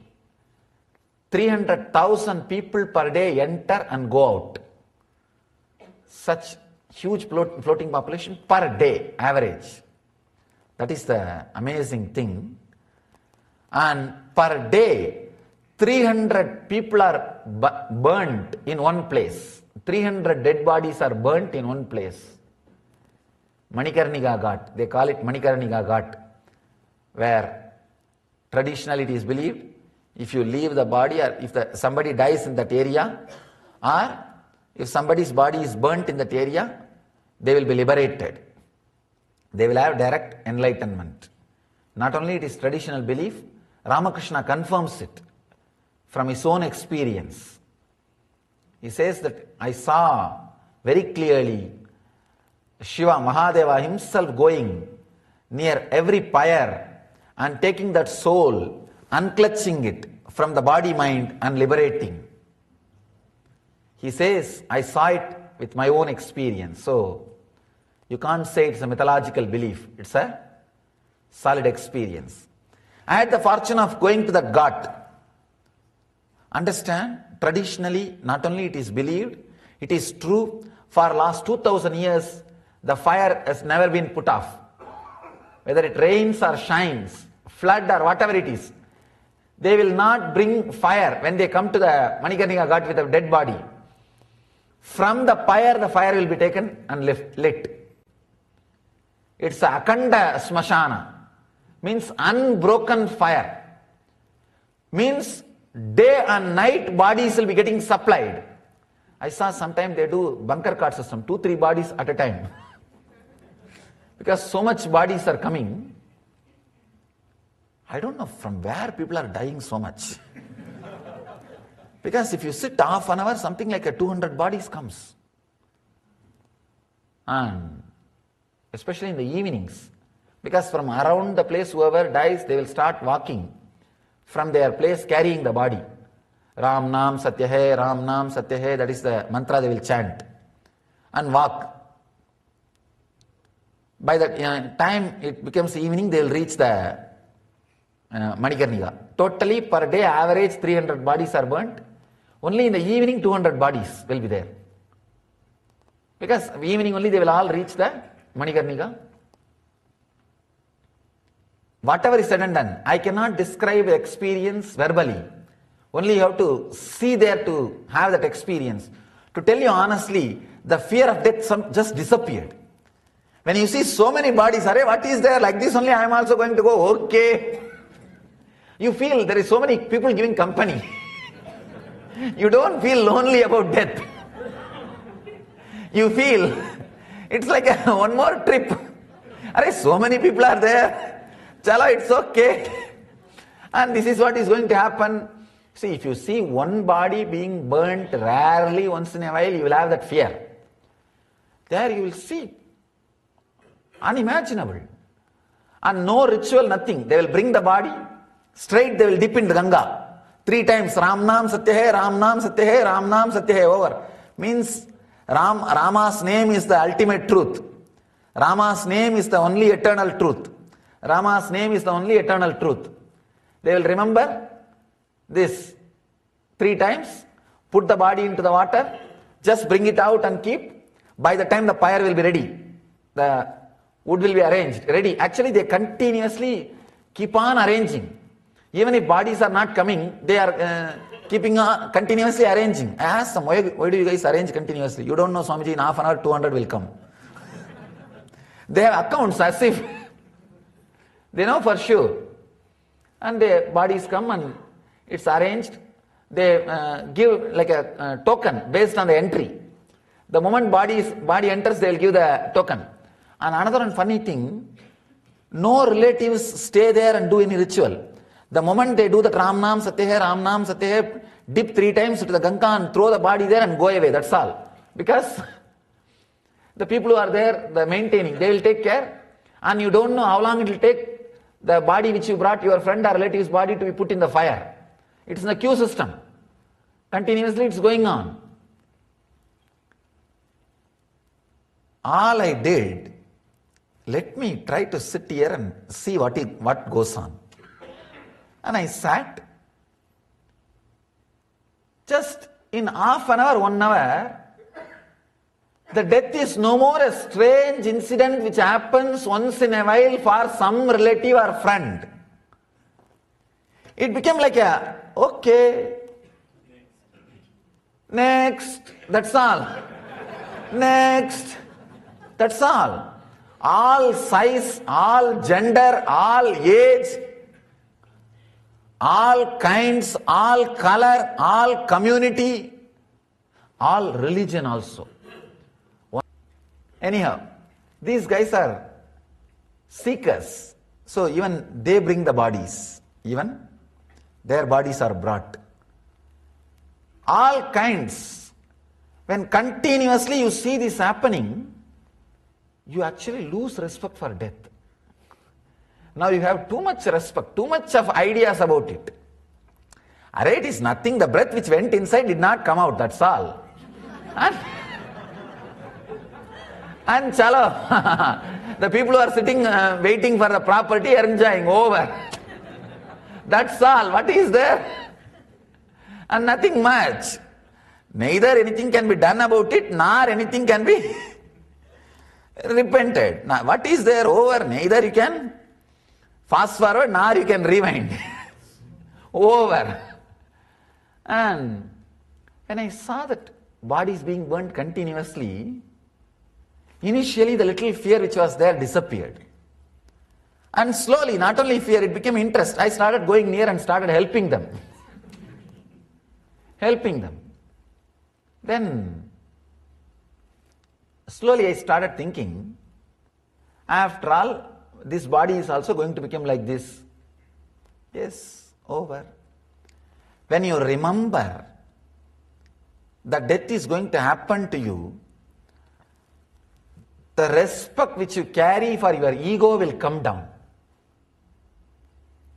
Because whatever you think should not leave you is ego. When you know for sure everything is going to leave you, then the respect for ego just drastically drops. And especially, I'm a kind of a too sharp, straightforward guy. So straight away the respect for ego dropped. Then I decided, after all I'm going to die. Either I should have a death experience now itself and live without the death fear, or die and see. That's all. But I have to see the death. There is a small Shiva temple in one corner and a small tower above the temple. I went and sat in that tower so that nobody will disturb me. In one corner I sat. You see in the biography souvenir, you will see the photograph where I had the first death experience. I sat there. From there I started seeing the dead bodies being burnt. Still I remember the strong click was when an elderly lady's body was being burnt. I saw her, she had a big belly, the cloth burnt and the fat which was there in the belly started burning and melting and flowing. Sorry for describing too vividly. I could see very clearly because the cloth got burnt, the body is there and the fat is burning and melting and flowing. Because the fat is flowing, the fire is still burning with a full speed. That gave a very strong click into me and said, oh God, yes, same way it is going to burn. And same thing is going to happen to this body also. Let it happen. That click opened up a deep fear of death. And that fear, when it spread all over the body, when I faced it consciously, I could see very clearly that fear spreading all over the body. When the fear met my awareness, hit my awareness, that became death experience. Understand? Whenever your fear is suppressed, it stays inside you as a suppressed fear. Whenever it comes out and you are not consciously facing it, it becomes a fear stroke and shakes your whole nervous system and breaks it down. If it is faced consciously, it becomes death experience. The fear, death fear, if you just escape, run away, when that fear happens, it becomes death. When you face it consciously, it becomes death experience. Death fear plus subconscious is suppression. Death fear plus unconscious is nervous breakdown. Death fear plus conscious is death experience. Understand? I have given a clear explanation, clear equation. Death fear plus subconscious is suppression, perversion. Death fear plus unconscious means you don't suppress, but neither you face. You just get shaken, frightened. Fear stroke, nervous breakdown. Death fear, conscious awareness is death experience. I was able to see very clearly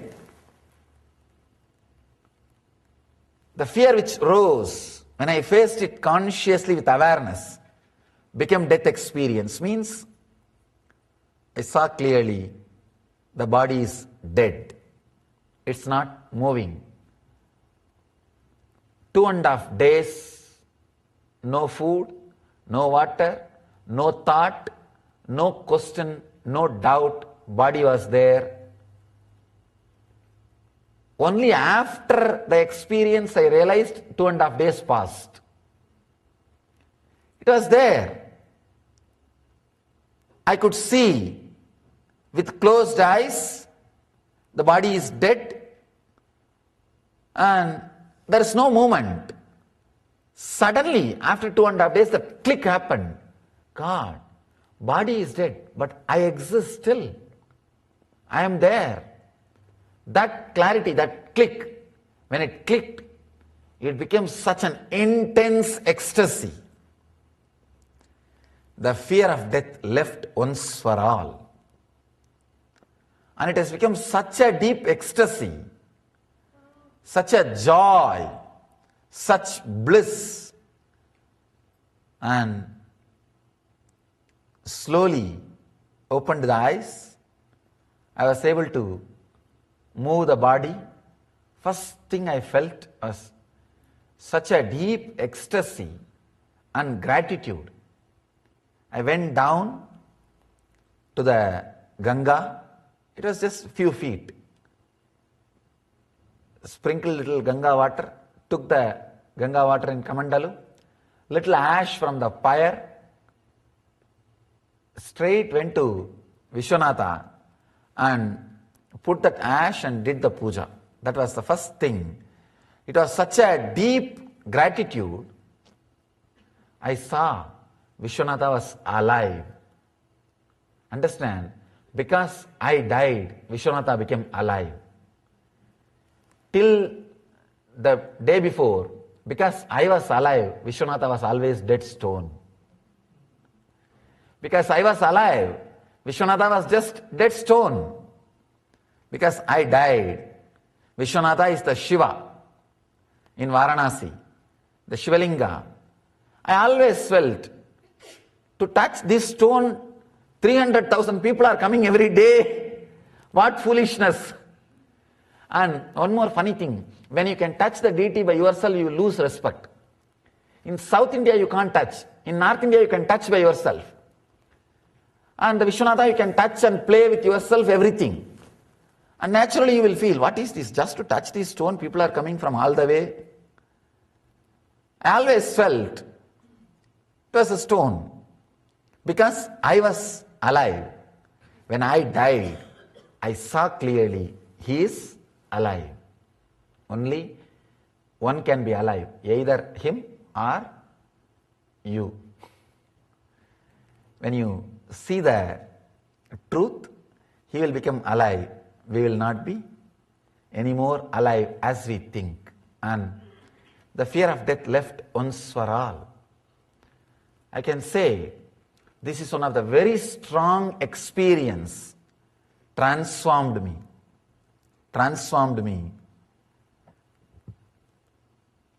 towards my enlightenment, towards the spiritual ultimate truth. That click is what I call Satori, the enlightenment experience. Let you achieve and radiate the eternal bliss, Nithyananda. Thank you.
Samarambham Nityanandeshwari Madhyamam Asmadacharya Paryantam Vande Guru Paramparam.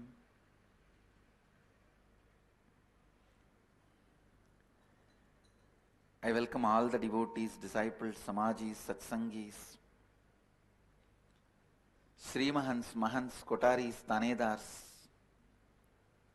sitting with us all over the world through Nitya Satsang,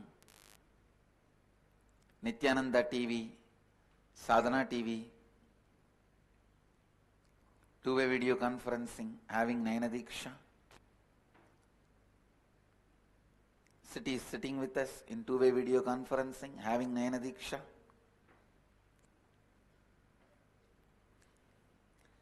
Nithyananda Nagar Abiddi, Nithyananda Nagar Tiruvannamalai, Nithyananda Nagar, Nagaramu, Hyderabad, Vidadishwari's Training Center, Salem, Nithyananda University, Los Angeles, Nithyananda University, Paris, Hyderabad, Gupta Kashi, Singapore, Singapuram, Charlotte, Srisailam, Oklahoma, Somanatham, Houston, Kalahasti, Ohio, Prayag, San Jose, Madurai, Penang, Tirupparangundram, Toronto, Kailasam,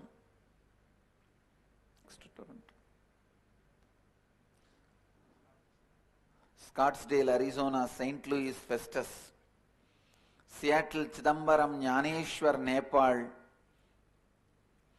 Guadalupe, Rameshwaram, Jorpati, Nepal, Hong Kong, Sirgali, Dubai, Vaidyanatham, Indrani, New Jersey, Tune Moon, Hong Kong,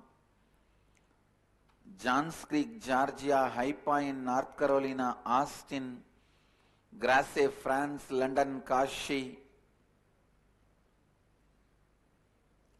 Rajapalayam, Dhyanapitham,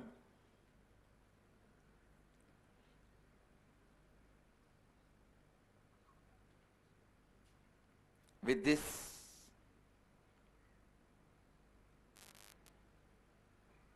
I welcome all of you with my love and blessings. Some more cities are joining. Halifax, Canada. I welcome you all with my love and blessings.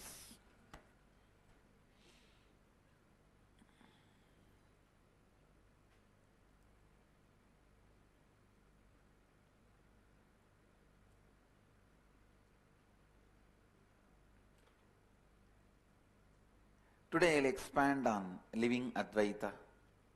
Before entering into living Advaita, let's have darshan of Meenakshi. She is in the form of Digvijaya, going around the world and conquering it.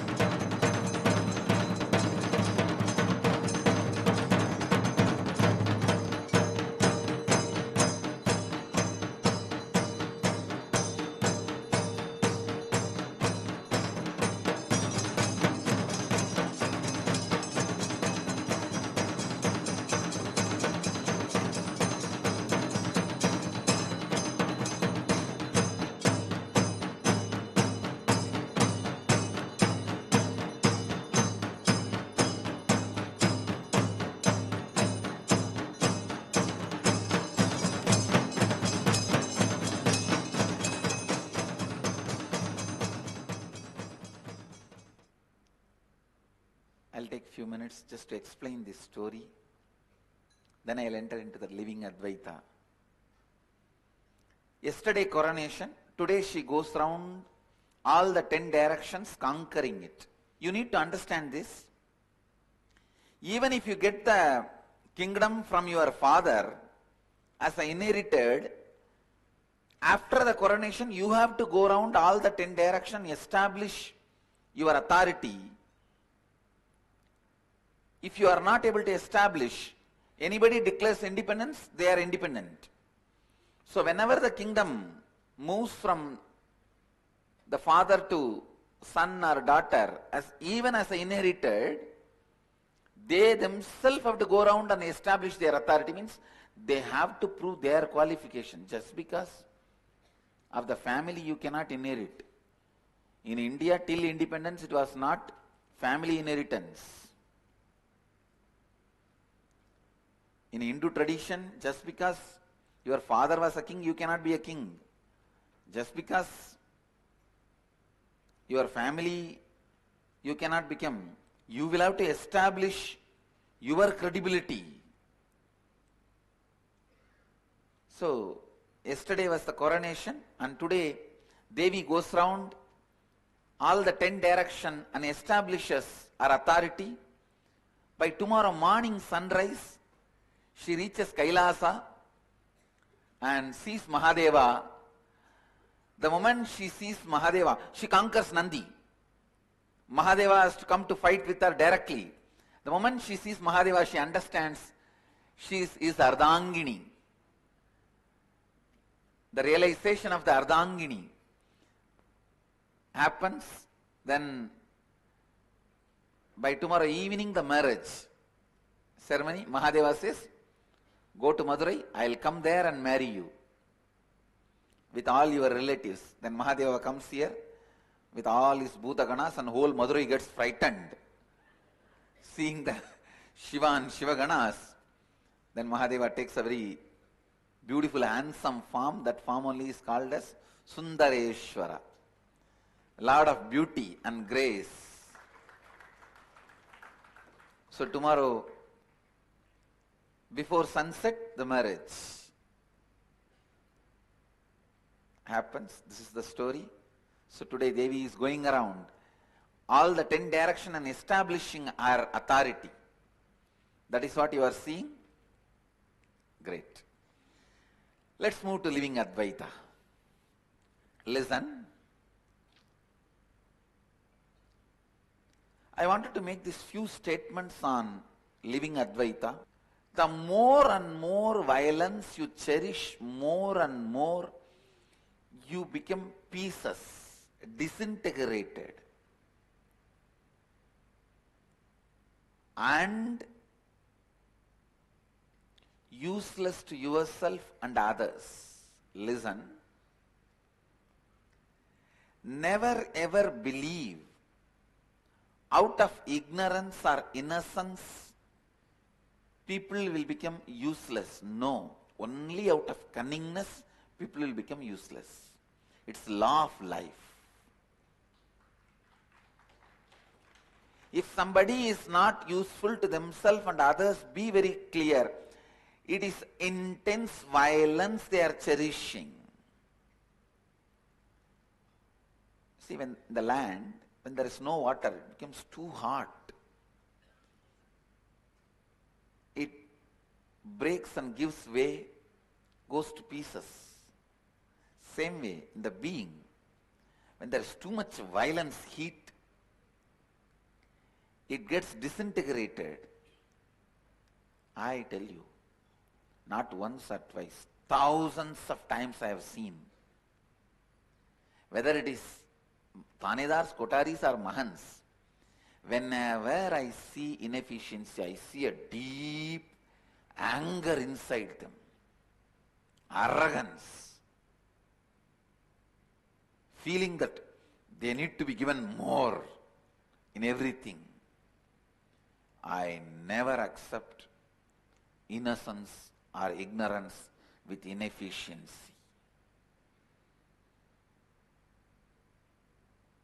It is a deep violence and anger, arrogance. So listen, this is law of life. This is law of life. You cannot debate with it. You cannot fight with it. You cannot change it. There is nothing even to accept it. Anywhere you see people carrying impossibility, dry, cannot relate with the reality of life. Please understand.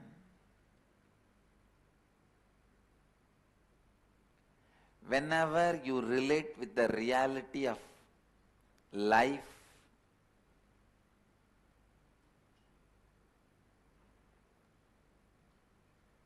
joyful,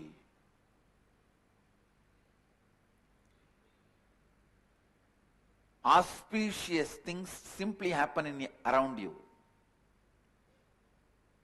If the people around you see you, live around you, if they cannot celebrate your presence, you are completely infested with intense violence. Be very clear. People should be able to celebrate your presence. If people around you celebrate your presence, you are a sannyasi. Otherwise,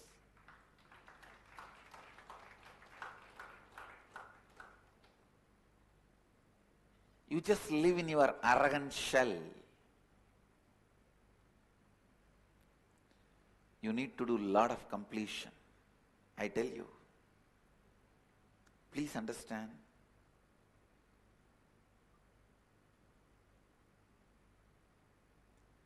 These are some of the law of life. May look paradoxical,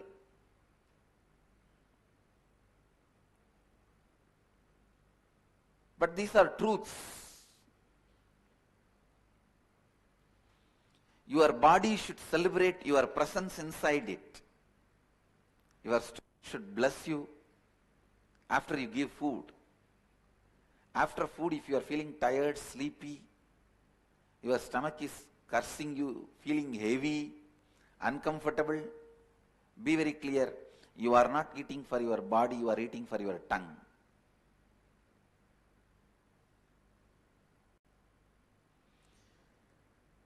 Few inch muscle can destroy your whole life. Your body should celebrate your presence in it. The people around you should celebrate your presence in their life.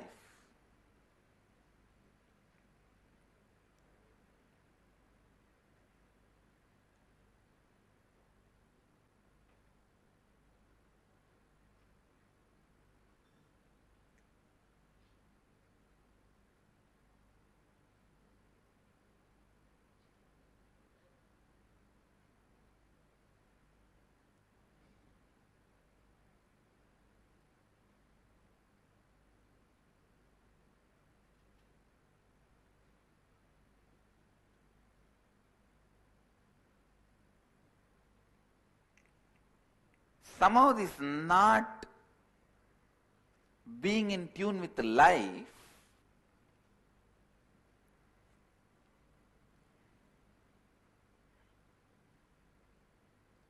is considered as one of the spiritual quality, or it is being tolerated. Please understand, you should not accumulate wealth immorally, adharmically, but if you are not able to generate whatever wealth you need to fulfill your mission, there is something serious, strong inauthenticity, cheating.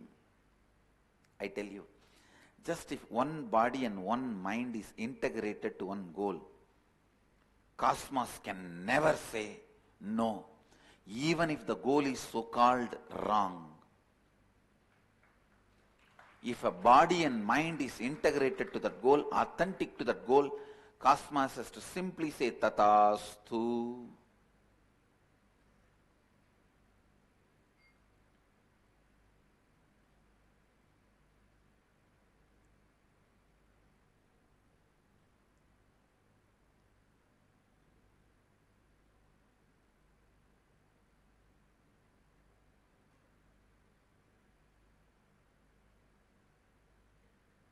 From Tiruvannamalai Mahant, I received a mail. I am not able to run too many staff, no income, I will drop 2 staff. I just told him, drop this pattern of how much I can do and look around. You will see what you need, immediately will be there. By evening I received the mail. Yes, I dropped that pattern, how much I can do, and looked around. There were people already giving what I wanted.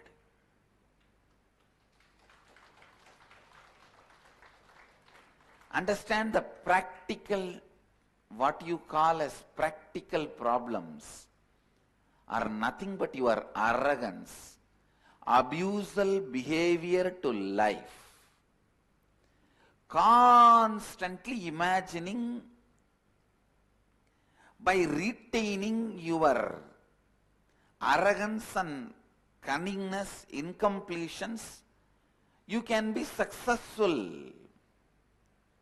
Understand, law of life does not work that way. It is only with completion, establishing yourself in the space of completion, anything great can express through you. Immediately we start thinking, no, there are millionaires, billionaires, are they all in completion or what? When they can all accumulate what they want, why not me? First thing, how do you know they are not in completion?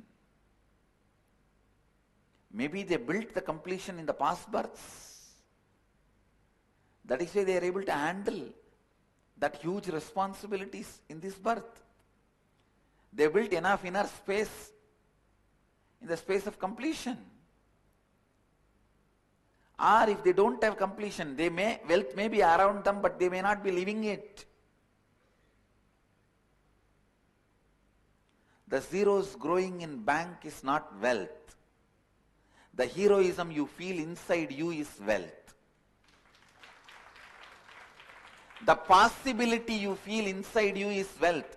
Even if there is billions and billions in the bank, trillions in the bank, and if you are not carrying possibility in your being, I don't call it as a wealth. If you are carrying possibility and just making what you want to happen go on, I'll call that as wealth.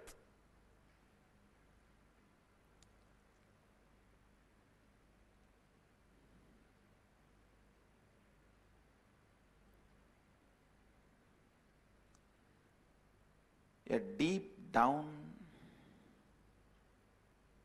the violence and arrogance you carry is responsible for keeping you away from people and happening.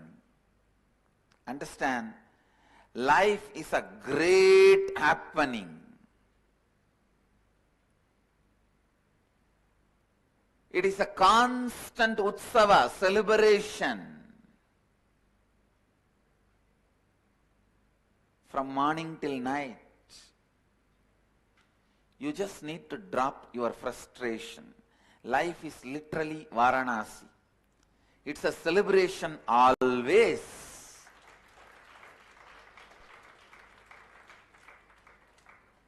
If you see the people coming in, it is fascinating. If you see the dust, they leave it and go, it is frustrating. Now it is your responsibility to remove all the frustrating things and make the place more and more fascinating. Same way in your life. If you are constantly stuck with some of the failures which you created and doesn't want to complete, life is frustrating. And if you decide to stand up, complete, life is fascinating.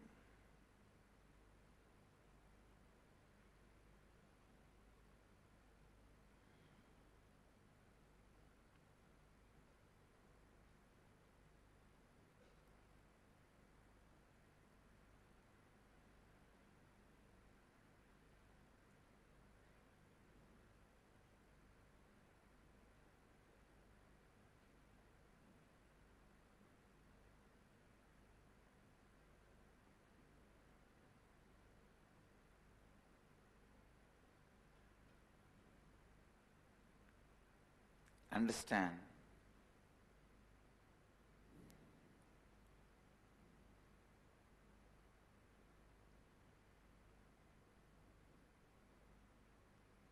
whether it is fascinating or frustrating, life is life.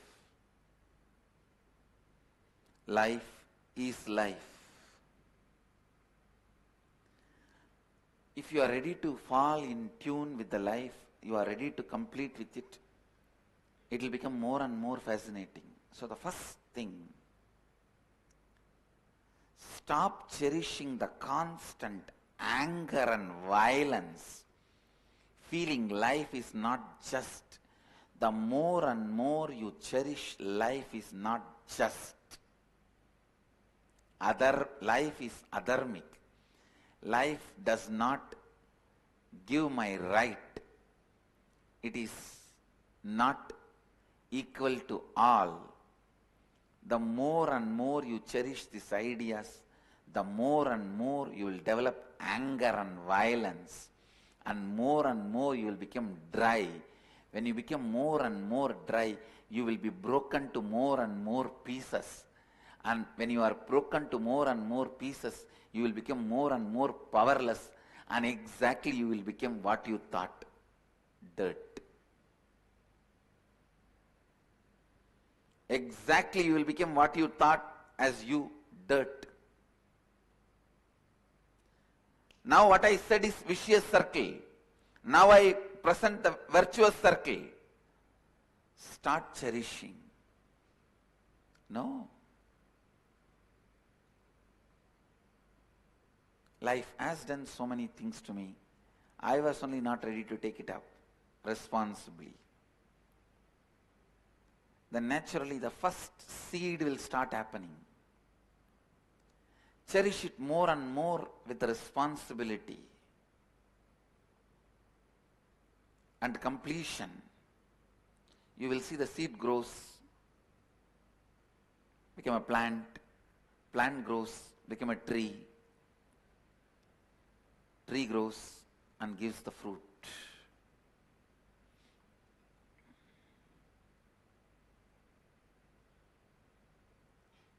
The fruit tree delivers is living Advaita.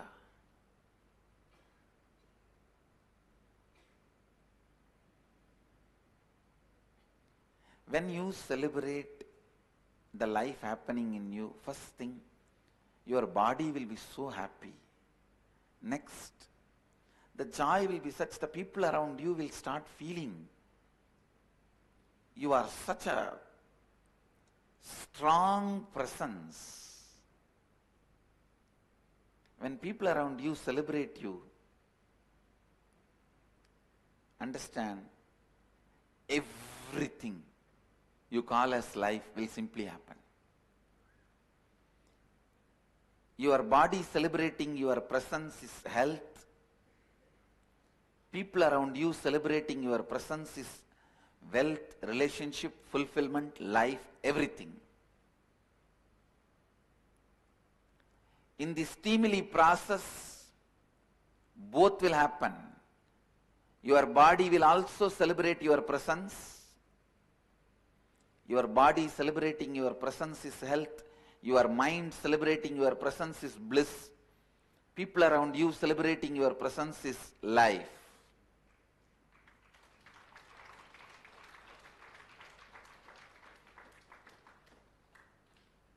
The stimuli process will teach you that. Wherever, whenever you are cherishing impossibility, first you need to do is dropping the violence, anger you carry inside you about life. Even if you think, how much I can do, then just die, that's all. Do you want that?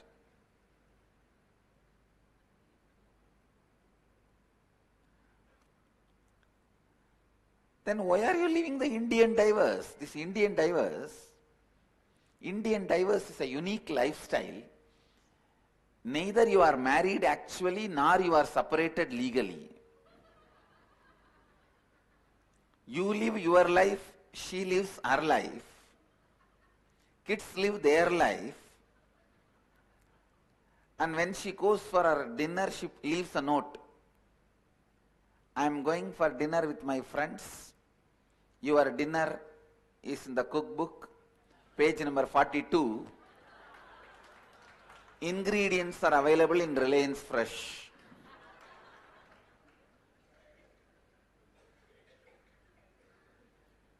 The Indian divers.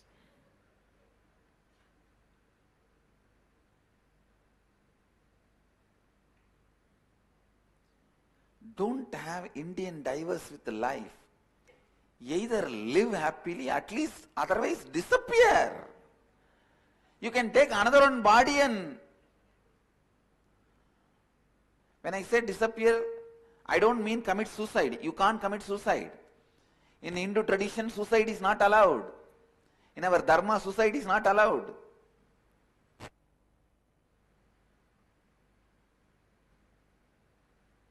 Then the only way is, as long as you have the body, you have to live. You yourself don't have a right to destroy your body. Actually, there is no option. You just have to make it happen because you took the body.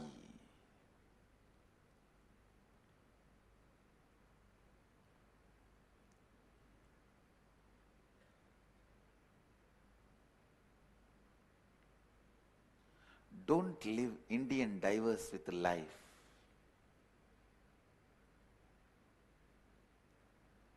Understand? I just wanted to repeat this word. Don't live Indian divers with life.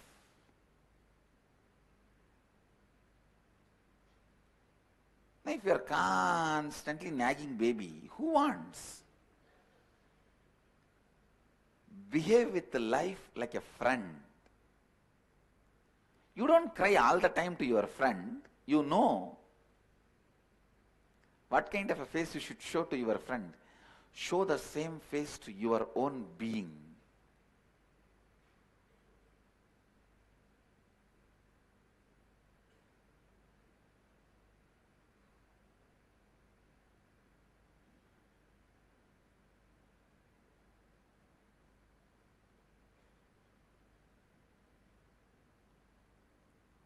Even to yourself. Don't be a constant frightened child to yourself. Complete with it. Get rid of that identity. Build yourself authentically.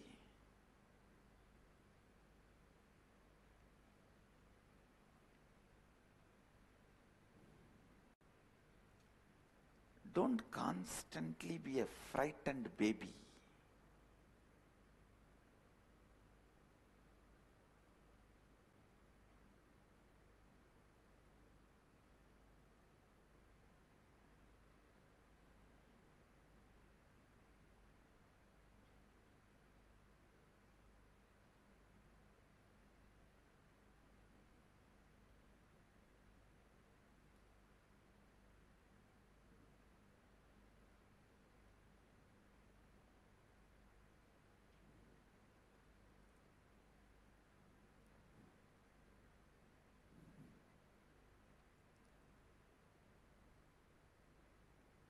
The first step in living Advaita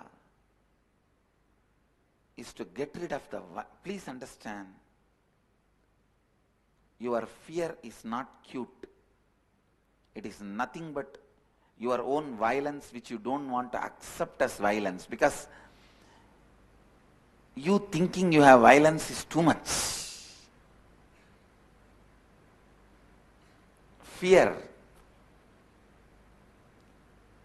is a coat, sugar coat done on violence. There is a beautiful verse by a great saint from Tamil Nadu, Manikarnika Ghat. He sings, people who carry inside a deep violence but believe that they have fear, oh Mahadeva, let me be afraid of them and keep them away from me.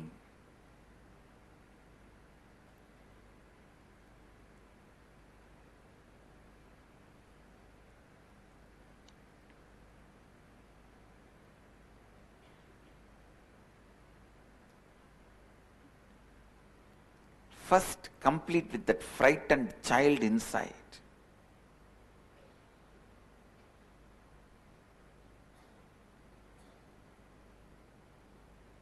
show yourself as a friend to you. Let you seeing you bring tremendous confidence to you.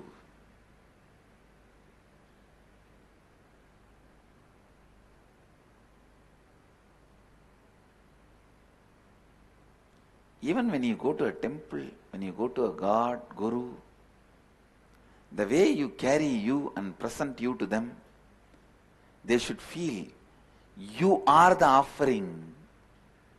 You are offering to them, not that few banana and coconut. Who wants that? I see the person who brings, not what is brought. Nothing can be brought to me. Understand? Nothing can be brought to me. Neither I enjoy nor I lack. Neither I enjoy what is brought to me, nor I lack if I want anything. Please understand, I am making this statement with all my integrity and authenticity. Neither I enjoy what is brought, nor I lack if I want something. It is the person who brings, the being you bring, not even the body and the mind which brings. No. The being which brings.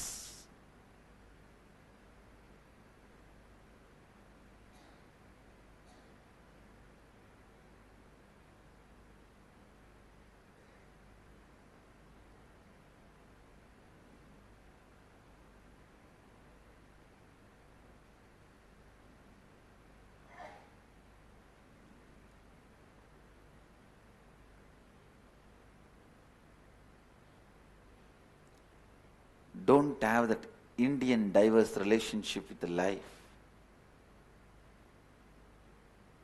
People come and ask me, what is the secret of happy marriage, Swamiji? I tell them, secret of a happy marriage remains a secret.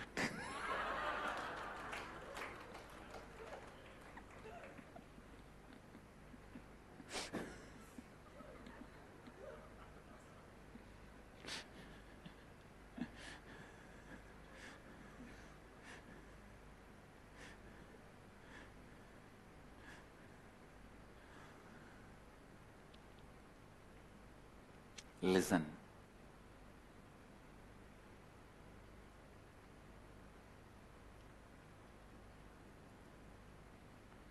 When you start thinking for the whole teamily, the homework which I gave you yesterday, the first thing you need to do is complete and drop your violence, anger towards you and others, and the impossibility. All impossibility grows out of violence.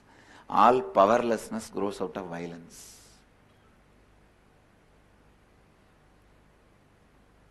And don't think your tantrums are going to be treated by life as cute. No.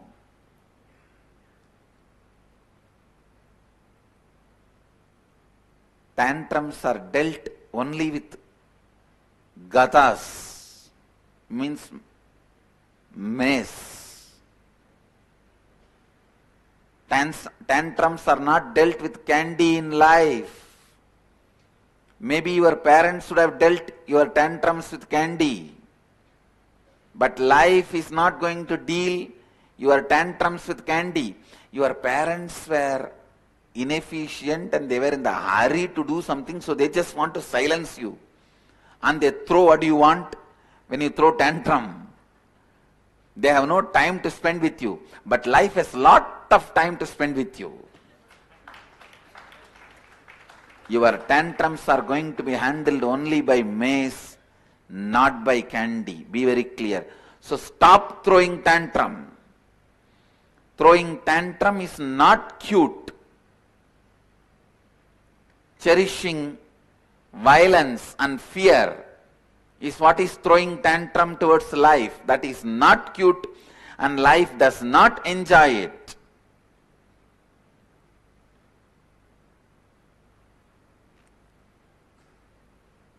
complete with it and decide to cause the reality of your timely. So you will continue to do this homework till tomorrow. Yesterday I gave you this homework, I gave you 48 hours time. So till tomorrow's satsang, you will continue to do this homework.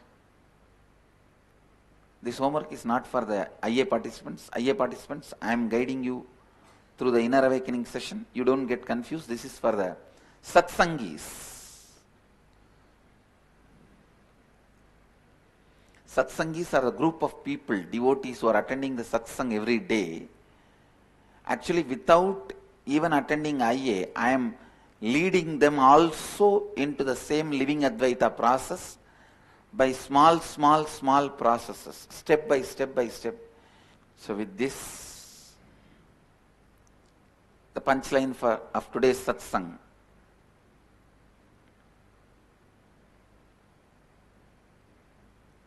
Whether you decide to fight or flight, the frightened child inside you is wrong, not cute. Complete with it. Your tantrum towards life is not going to be handled with candy. It is only going to be handled with mace. So complete with your fear and violence. Both are not cute.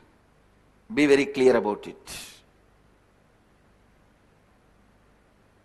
Powerlessness is punished.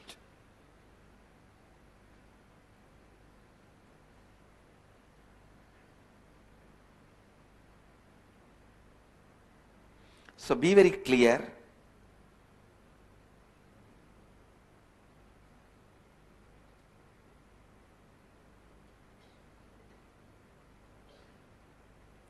Powerlessness is punished.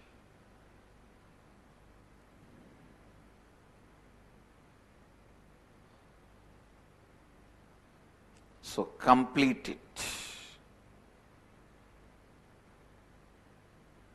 In life, law of life, powerlessness is not helped, sympathized, empathized. It is punished. You are given the knowledge to get out of powerlessness. If you are not ready to apply and use it and get out, you are punished.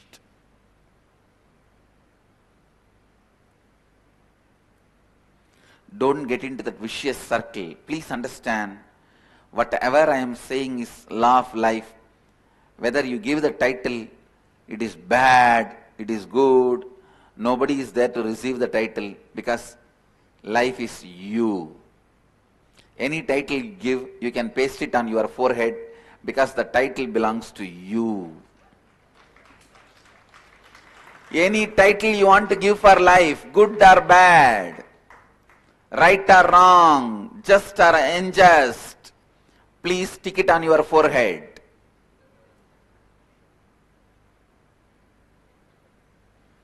Because that is where it belongs to. The title you are giving to life is for you.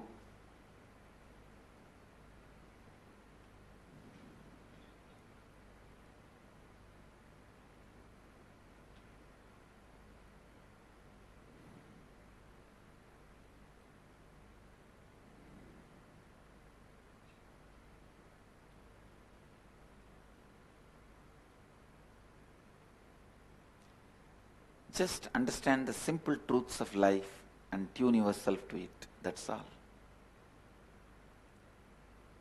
Nithyananda Dhyanapitham, Nithyananda Nagar, off Mysore Road, Bidadi, Bengaluru. Phone 08027279999. www.nithyananda.org.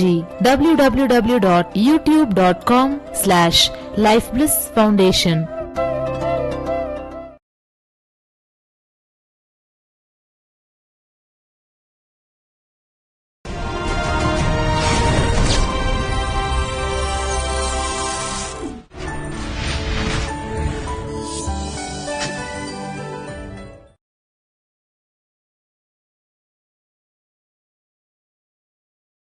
नित्यानन्देश्वर समारम्भाम् नित्यानन्देश्वरि मध्यमाम् अस्मदाचार्यपर्यन्ताम् वन्दे गुरुपरम्पराम्. I welcome all of you with my love and respects. I welcome all the devotees, disciples, Samajis, Satsangis, Sri Mahants, Tanedars, Kotaris sitting with us through Nithyananda TV, Sadhana TV and two-way video conferencing, having Nayana Diksha in so many countries all over the world. The city is sitting with us all over the world, having Nayana Diksha. Seattle Adinam, Ohio Adinam, Vancouver, Bhubaneswar, Los Angeles Adinam, Mill Valley, Phoenix Adinam, St. Louis Adinam, Kuala Lumpur Adinam, Snehamayi, Kulim Malaysia, Bidadi, Hyderabad Gupta Kashi, Charlotte Sri Sailam, Dubai Adinam, Bangalore North, Singapore Adinam, Houston Adinam, London Southwest and some more cities. I welcome all of you with my love and respects. Yes, I am in Varanasi.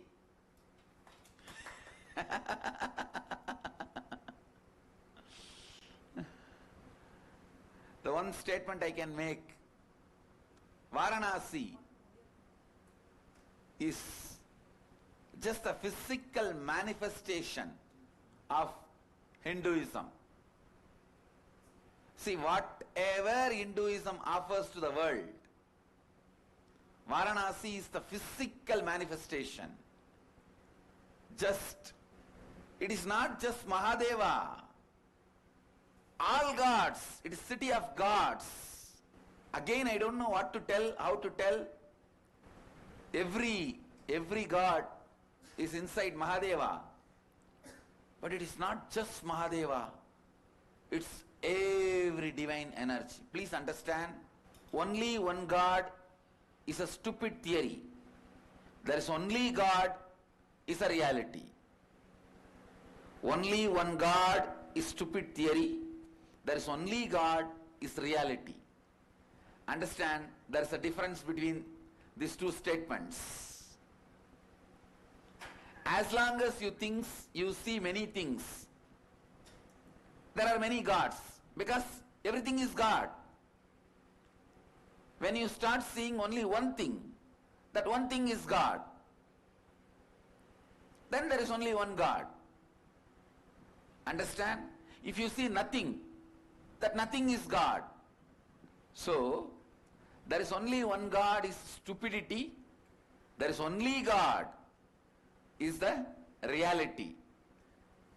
In Varanasi, as many things as you see, so many gods are there. Understand? In Varanasi, there is only God. So anything you see is God.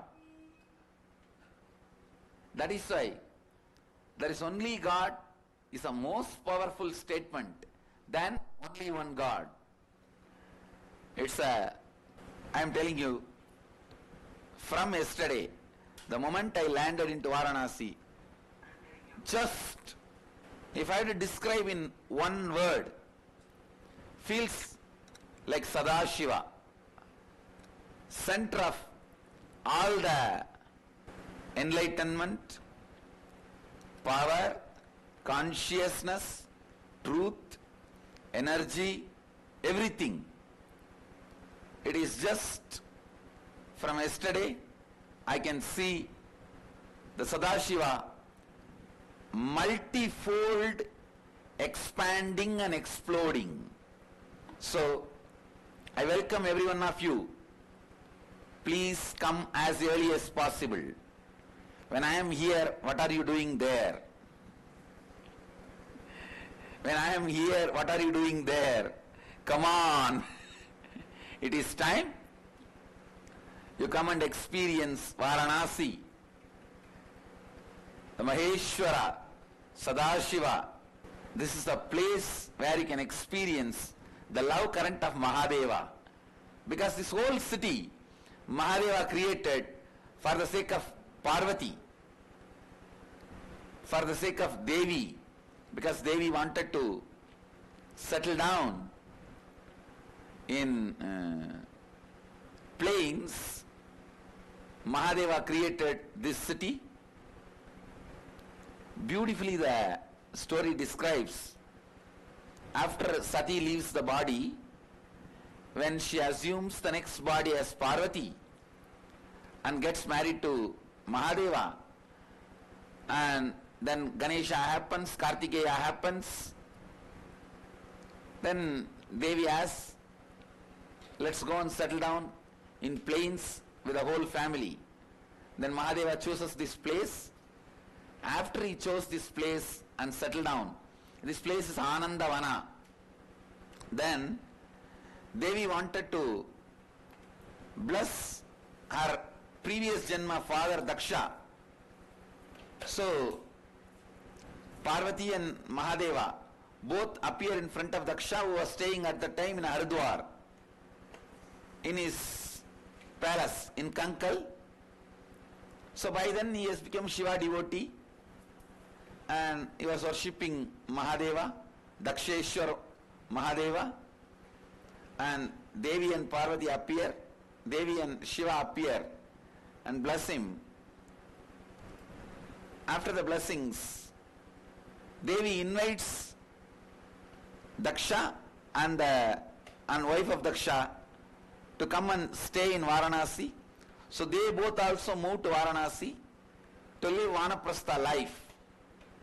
And as a whole family, in-laws and earlier Janma in-laws, Mahadeva lived here.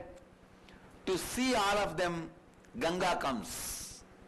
To have darshan of Mahadeva and everyone, Ganga comes here.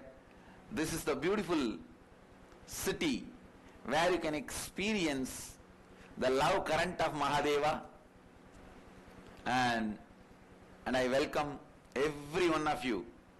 Please come here to experience the love current of Mahadeva. Anywhere in the world, you can say there is only one God, but in Varanasi, you can say only one statement, that is, there is only God. Understand? Anywhere in the world you can say there is only one God. In Varanasi, I should say there is only God. Anywhere you see, it is God, God, God and God. So come here to experience God. Anything can be given up to experience Varanasi, but nothing should come in between you and experiencing Varanasi. Ganga here is love current of Mahadeva. Here, Ganga is the love current of Mahadeva. She is not just flowing away from Mahadeva, she is flowing on Mahadeva in Varanasi. She is flowing on Mahadeva in Varanasi. Varanasi, Ganga. I have no words and nothing much to speak. Just my big smile, only that speaks, that can speak volumes about Varanasi. Whatever I want to say is already expressing through my wide smile. See, when you guys see me physically, how you have the wide big smile on your face, which is uncontrollable. That is exactly I am going through now. So that's all I can say. So I bless you all. Let you all radiate with integrity, authenticity, responsibility, enriching, causing, living Advaita, the eternal bliss, Nithyananda. Thank you. Be blissful. Nithyananda Dhyanapitham, Nithyananda Nagar, off Mysore Road, Bidadi, Bengaluru. Phone 08027279999. www.nithyananda.org. www.youtube.com/lifeblissfoundation.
Nithyanandeshwara samarambam Nithyanandeshwari madhyamam Asmadacharya paryantam Vande Guru Paramparam. I welcome all the devotees, disciples, Samajis, Satsangis, Sri Mahans, Mahans, Tanedars, Kotaris, Sri Mahans,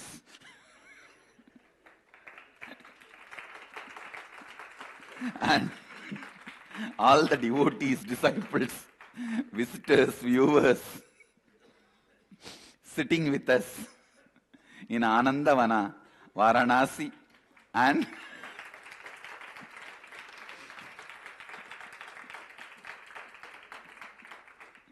all over the world through Nithyananda TV, Sadhana TV, Ara TV, two-way video conferencing, in many centers having Nayanadiksha, cities sitting with us in two-way video conferencing, having Nayanadiksha, Tiruvanmiyur Adinam, Canada, Toronto, Canada Adinam, Seattle Adinam, Singapore Adinam, Guadalupe Adinam, Redmond Adinam, Torrance Adinam, Kuala Lumpur Adinam, St. Louis Adinam, Bogota, Colombia, Melbourne Adinam, Oman Adinam, Ohio Adinam, Guadalupe Adinam, San Jose Adinam, Houston Adinam, Singapore Adinam, Sun Prairie, Wisconsin, Rajabalayam Adinam, London Southwest, Tirunelveli, Bangalore North, Hyderabad Adinam, and some more cities. I welcome all of you with my love and blessings. Listen.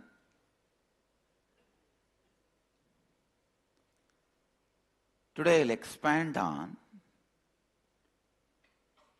the subject matter of Kathopanishad, death.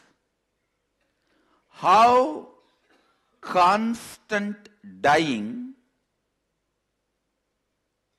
which is happening in all of us, if it is approached violently,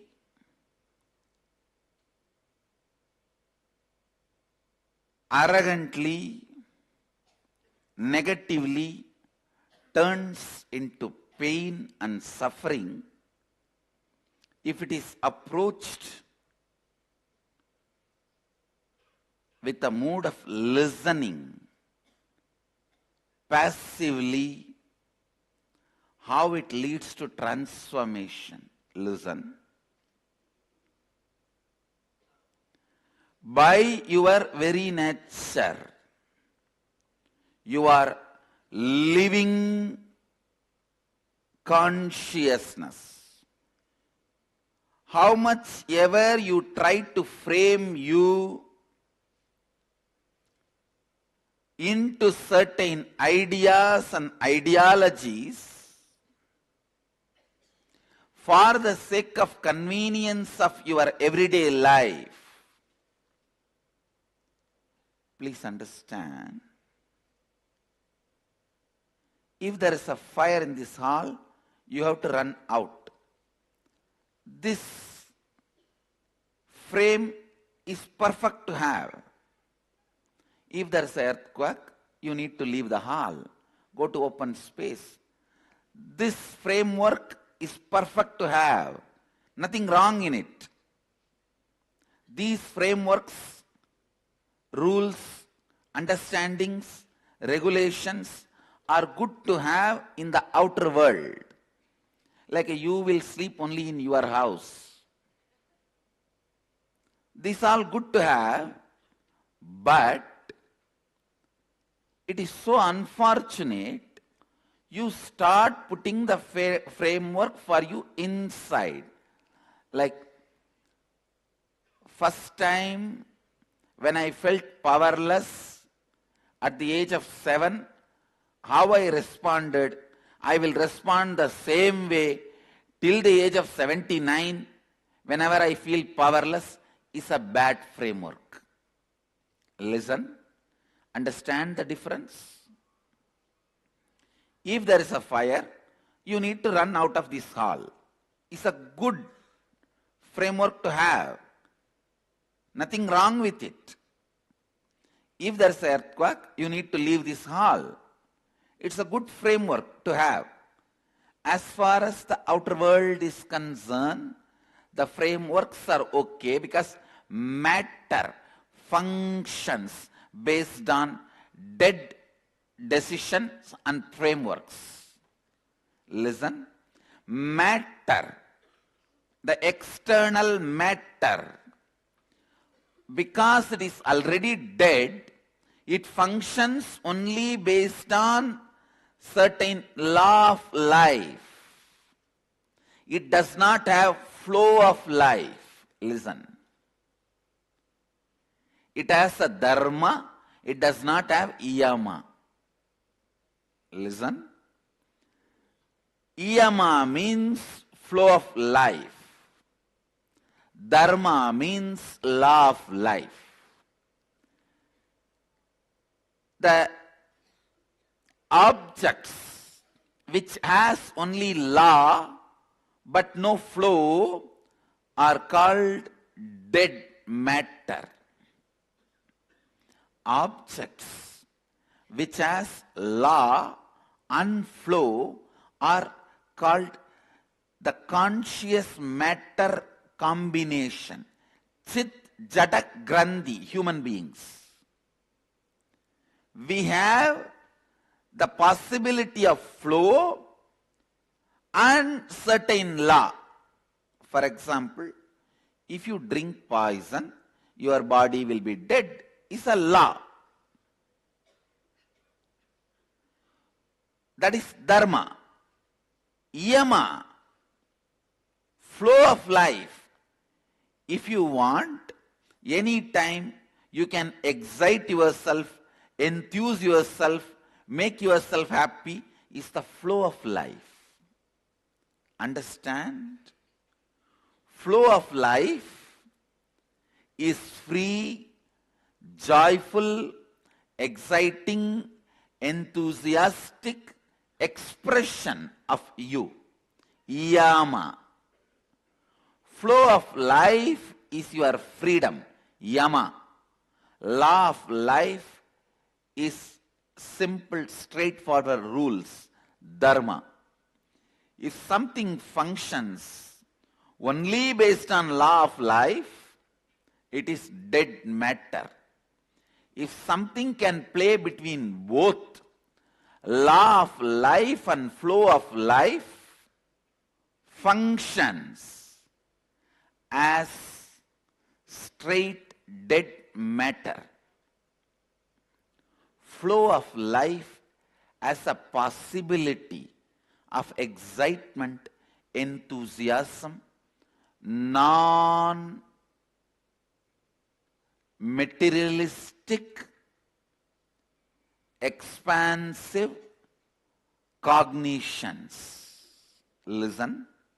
Non-materialistic, expansive cognitions are possible with flow of life.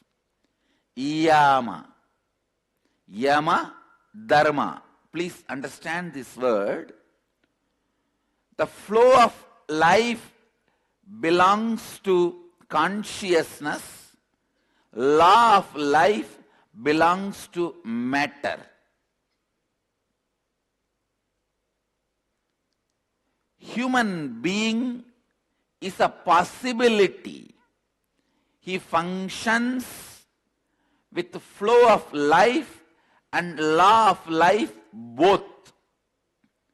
But unfortunately, he overlaps the law of life and forgets, misses the flow of life.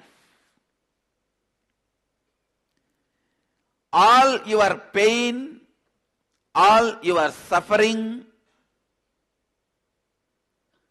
all your pain, all your suffering is because you think flow of life has to be framed into law of life, and you always feel law of life is boring. Law of life is made for matter. In you, there is a part which is matter.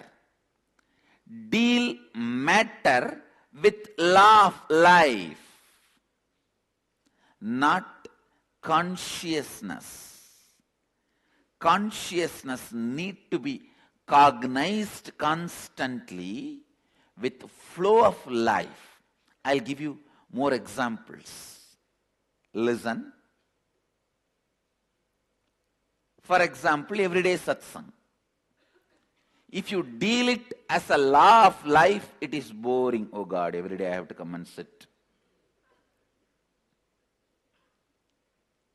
Today I have a great attendance in satsang.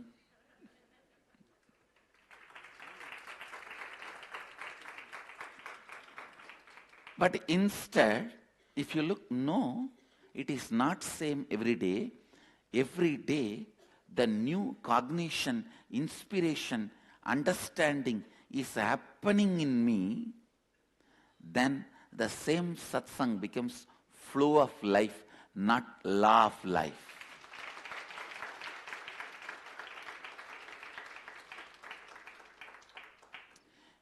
Even food can become boring if you cognize from the angle of law of life. Please understand, so many youth who are born with silver spoon are committing suicide by middle age because they feel everything is boring. They have seen enough of food. Just for food, they fly hours together from country to country. They have seen enough of liquor, enough of drugs, enough of women, enough of everything. They feel bored. What to do? Let's do something new. Commit suicide. No, really it is happening.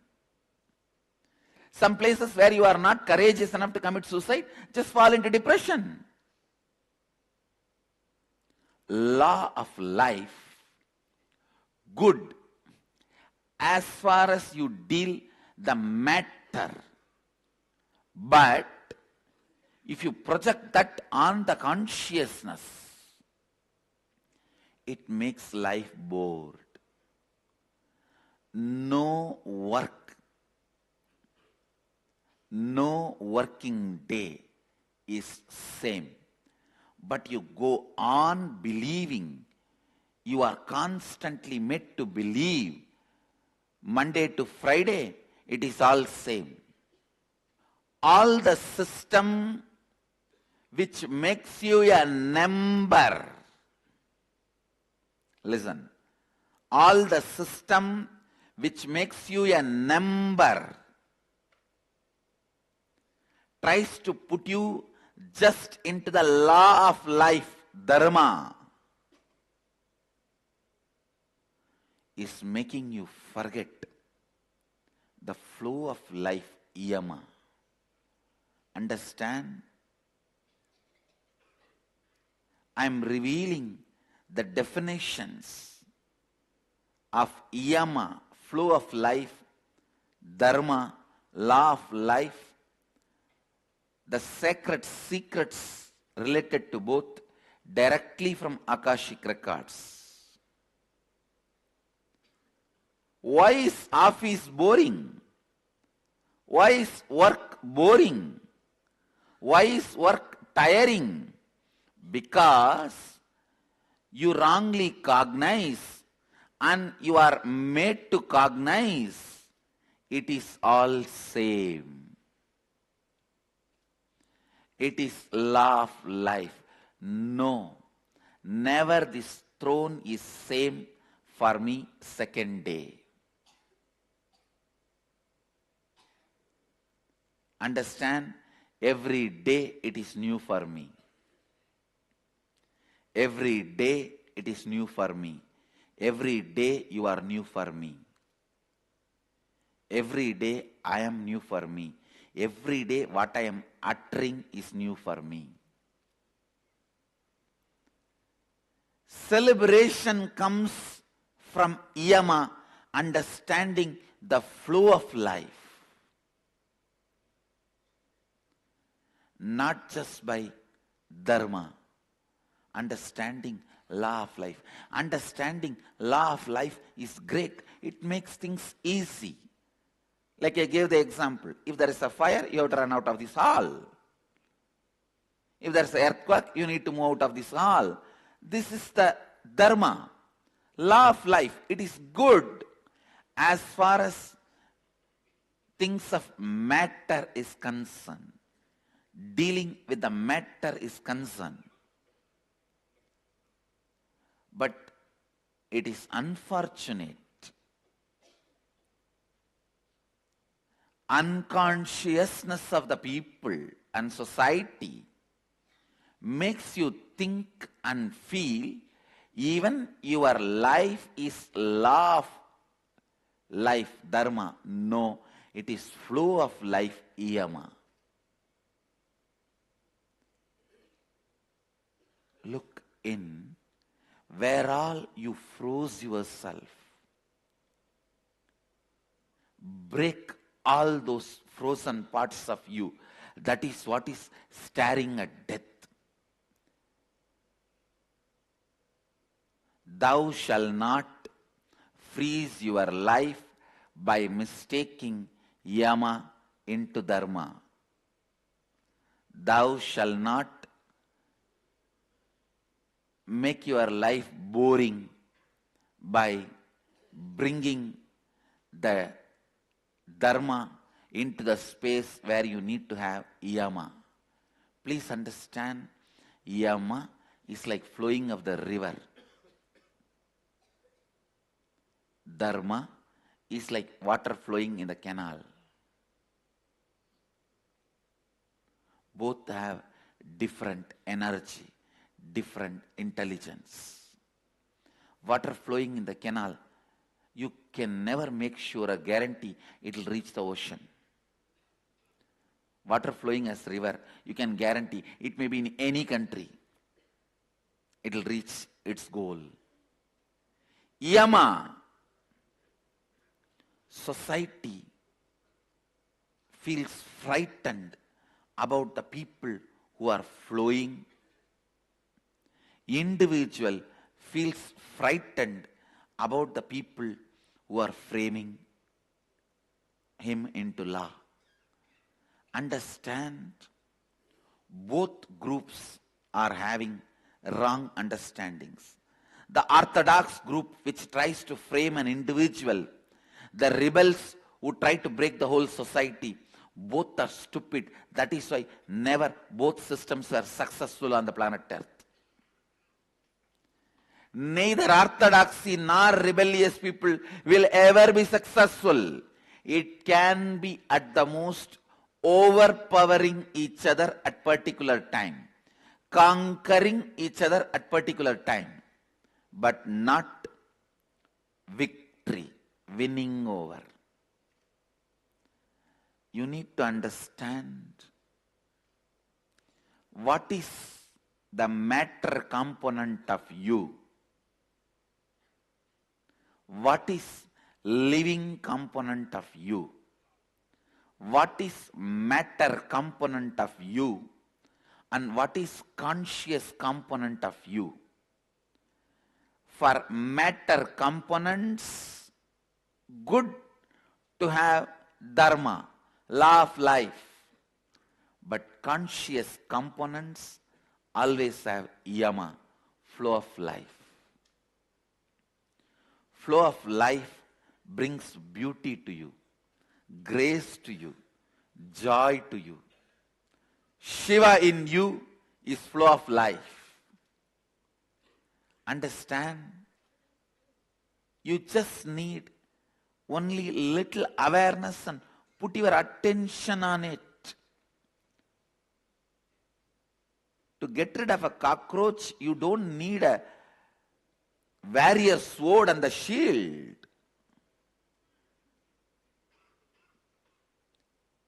You just need a light. Look in where you are frozen, where you are feeling tired, bored, dull. I tell you, one more important commandment to all human beings, especially for Hindus: thou shalt not feel bored. Thou shalt not be tired. Tiredness and boredom is crime. Tiredness and boredom is crime, because the conscious part of you, which need to be dealt with the yama, flow of life, is being dealt with the law of life, dharma. What needs to be done with the right hand needs to be done with the right hand. What needs to be done with the left hand needs to be done with the left hand. What needs to be handled with yama needs to be handled with yama. What needs to be handled with the dharma needs to be handled with dharma. Law of life should not overflow into flow of life. And I tell you, the man who has understood law of life, dharma, will never feel his flow of life is affected or disturbed. When you understand your flow of life can never be disturbed by law of life, you understood the matter component of you is not you. The spirit component, the conscious component of you is you. Understand, the conscious component of you is you. The matter component of you is for your utility. This hall is for our utility, all of us to gather and share our time. It is not us. And neither I am this hall, nor you are this hall. Not even this owner is this hall.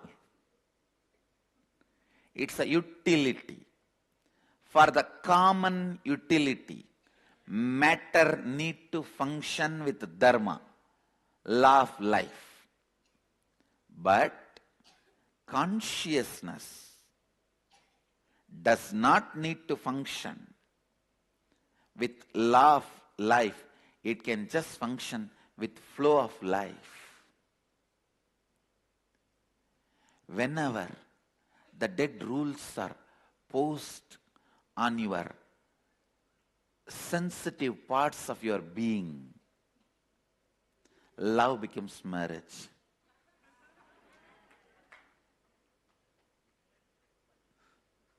Life becomes boring. Spirit itself needs some spirit to get spirited.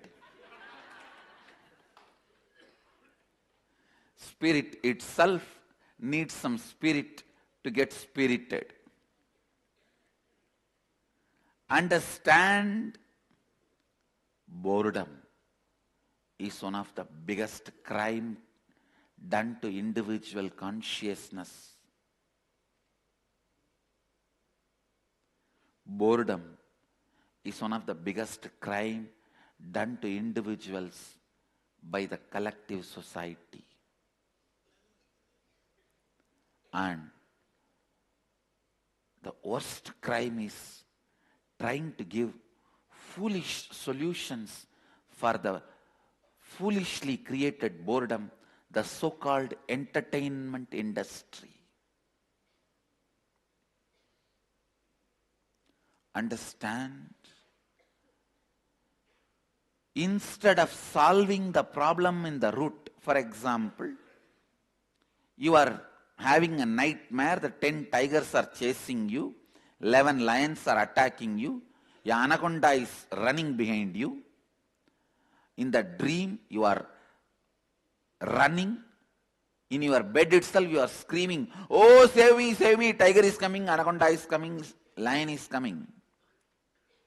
If somebody brings and gives you AK-47 59 and tells you, "Come on, my dear friend, how can you be suffering? Save yourself." You don't know whether he will shoot himself or you. The problem needs to be handled in a simple way. Just tap him. "Hey, wake up." But instead, if you try to solve the issue by giving AK-47 and 59, wow, I am giving 59 in the right hand and 47 in the left hand. I am giving even 2-3 bombs so that he can throw that and run away from all the animals chasing him. How stupid you are. That is exactly society is doing to you. Instead of making you understand the source of the boredom and go beyond it, it is providing an entertainment industry. Don't live in a country where the entertainment industry is too big. Listen. Don't live in a village where there is no temple. Don't live in a place where there is too much of entertainment. If there is too much of entertainment, be very clear. Those places, people are too violent. To divert their attention, entertainment industries are flourishing. Entertainment industries are nothing but antidote for violence. I am telling you, the real antidote for violence is understanding the source of it and going beyond.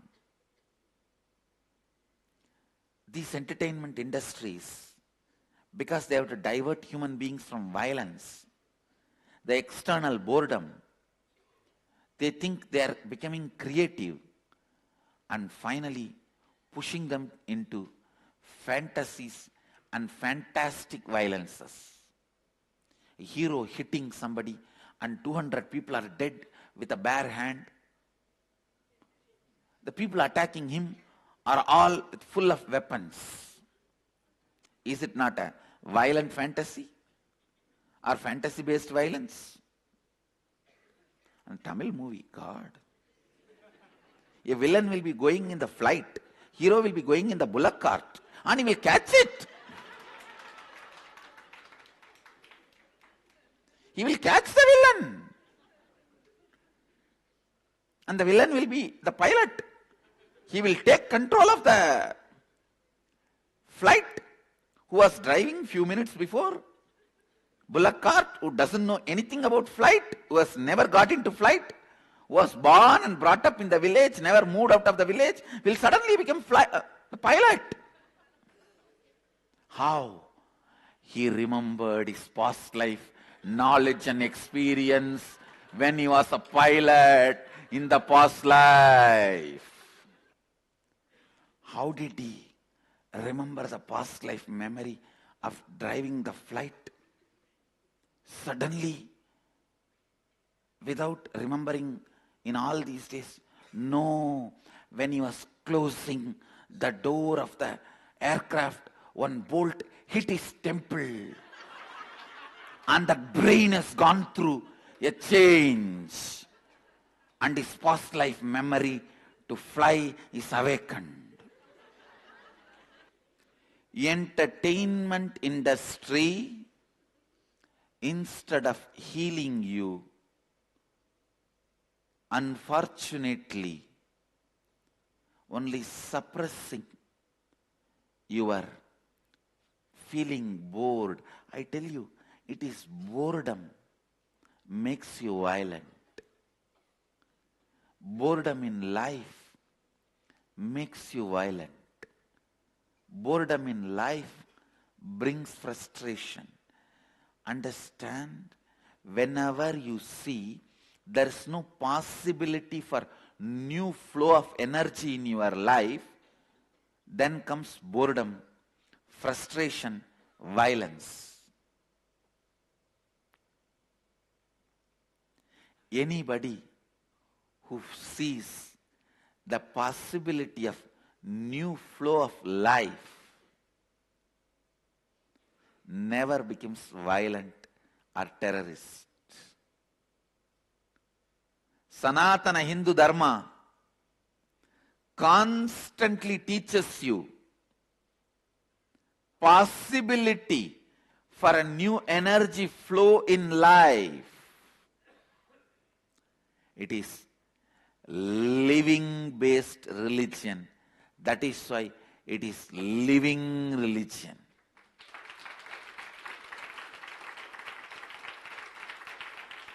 It is life-based religion. That is why it is life religion. Sanatana Hindu Dharma, first and foremost teaching of Sanatana Hindu Dharma, see what is the part of you, matter, which is the part of you, consciousness, which needs to be dealt with the law of life, which needs to be dealt with the flow of life, which needs to be dealt with the law of life, which needs to be dealt with flow of life. Same cat, when it catches the rat, the teeth works in a different way. When it catches its own kitten, the teeth works in a different way. Same cat, same teeth. Cognition is different. Context is different. So work becomes different. Catch the matter like a rat. Catch the consciousness like kitten. Because consciousness is your own. Law of life is different. Flow of life is different. When you know the difference, your whole life will look as flow of life. When you don't understand, the whole life will look like law of life. You will feel, even if some new food is brought, you will taste new food because you are bored with the same food. 100 days you will taste new food because you are bored with the same food. After 100 days, if you suddenly become bored of eating, what will you do? Because the boredom spreads in you in the speed of death. Understand? Boredom at the rate of death spreads in you. The speed with which poison spreads in you. The speed with which death spreads in you. In that speed, boredom spreads in you. Boredom spreads in you. When you are confused, what is law of life and what is flow of life? See, actually, if you approach you and life passively, come on, let me see. What is it that is dead matter in me and living consciousness in me? What is the Chit Jada Granthi? The knot of consciousness and matter. Then you will know you feel fulfilled only when you remember, when you cognize you as flow of life, not as law of life. That's first thing. Second, listen. I was describing complete dead matter to be dealt with the law of life. When you are combination of matter and consciousness, you need to deal matter with the law, consciousness with flow. There is one more group who are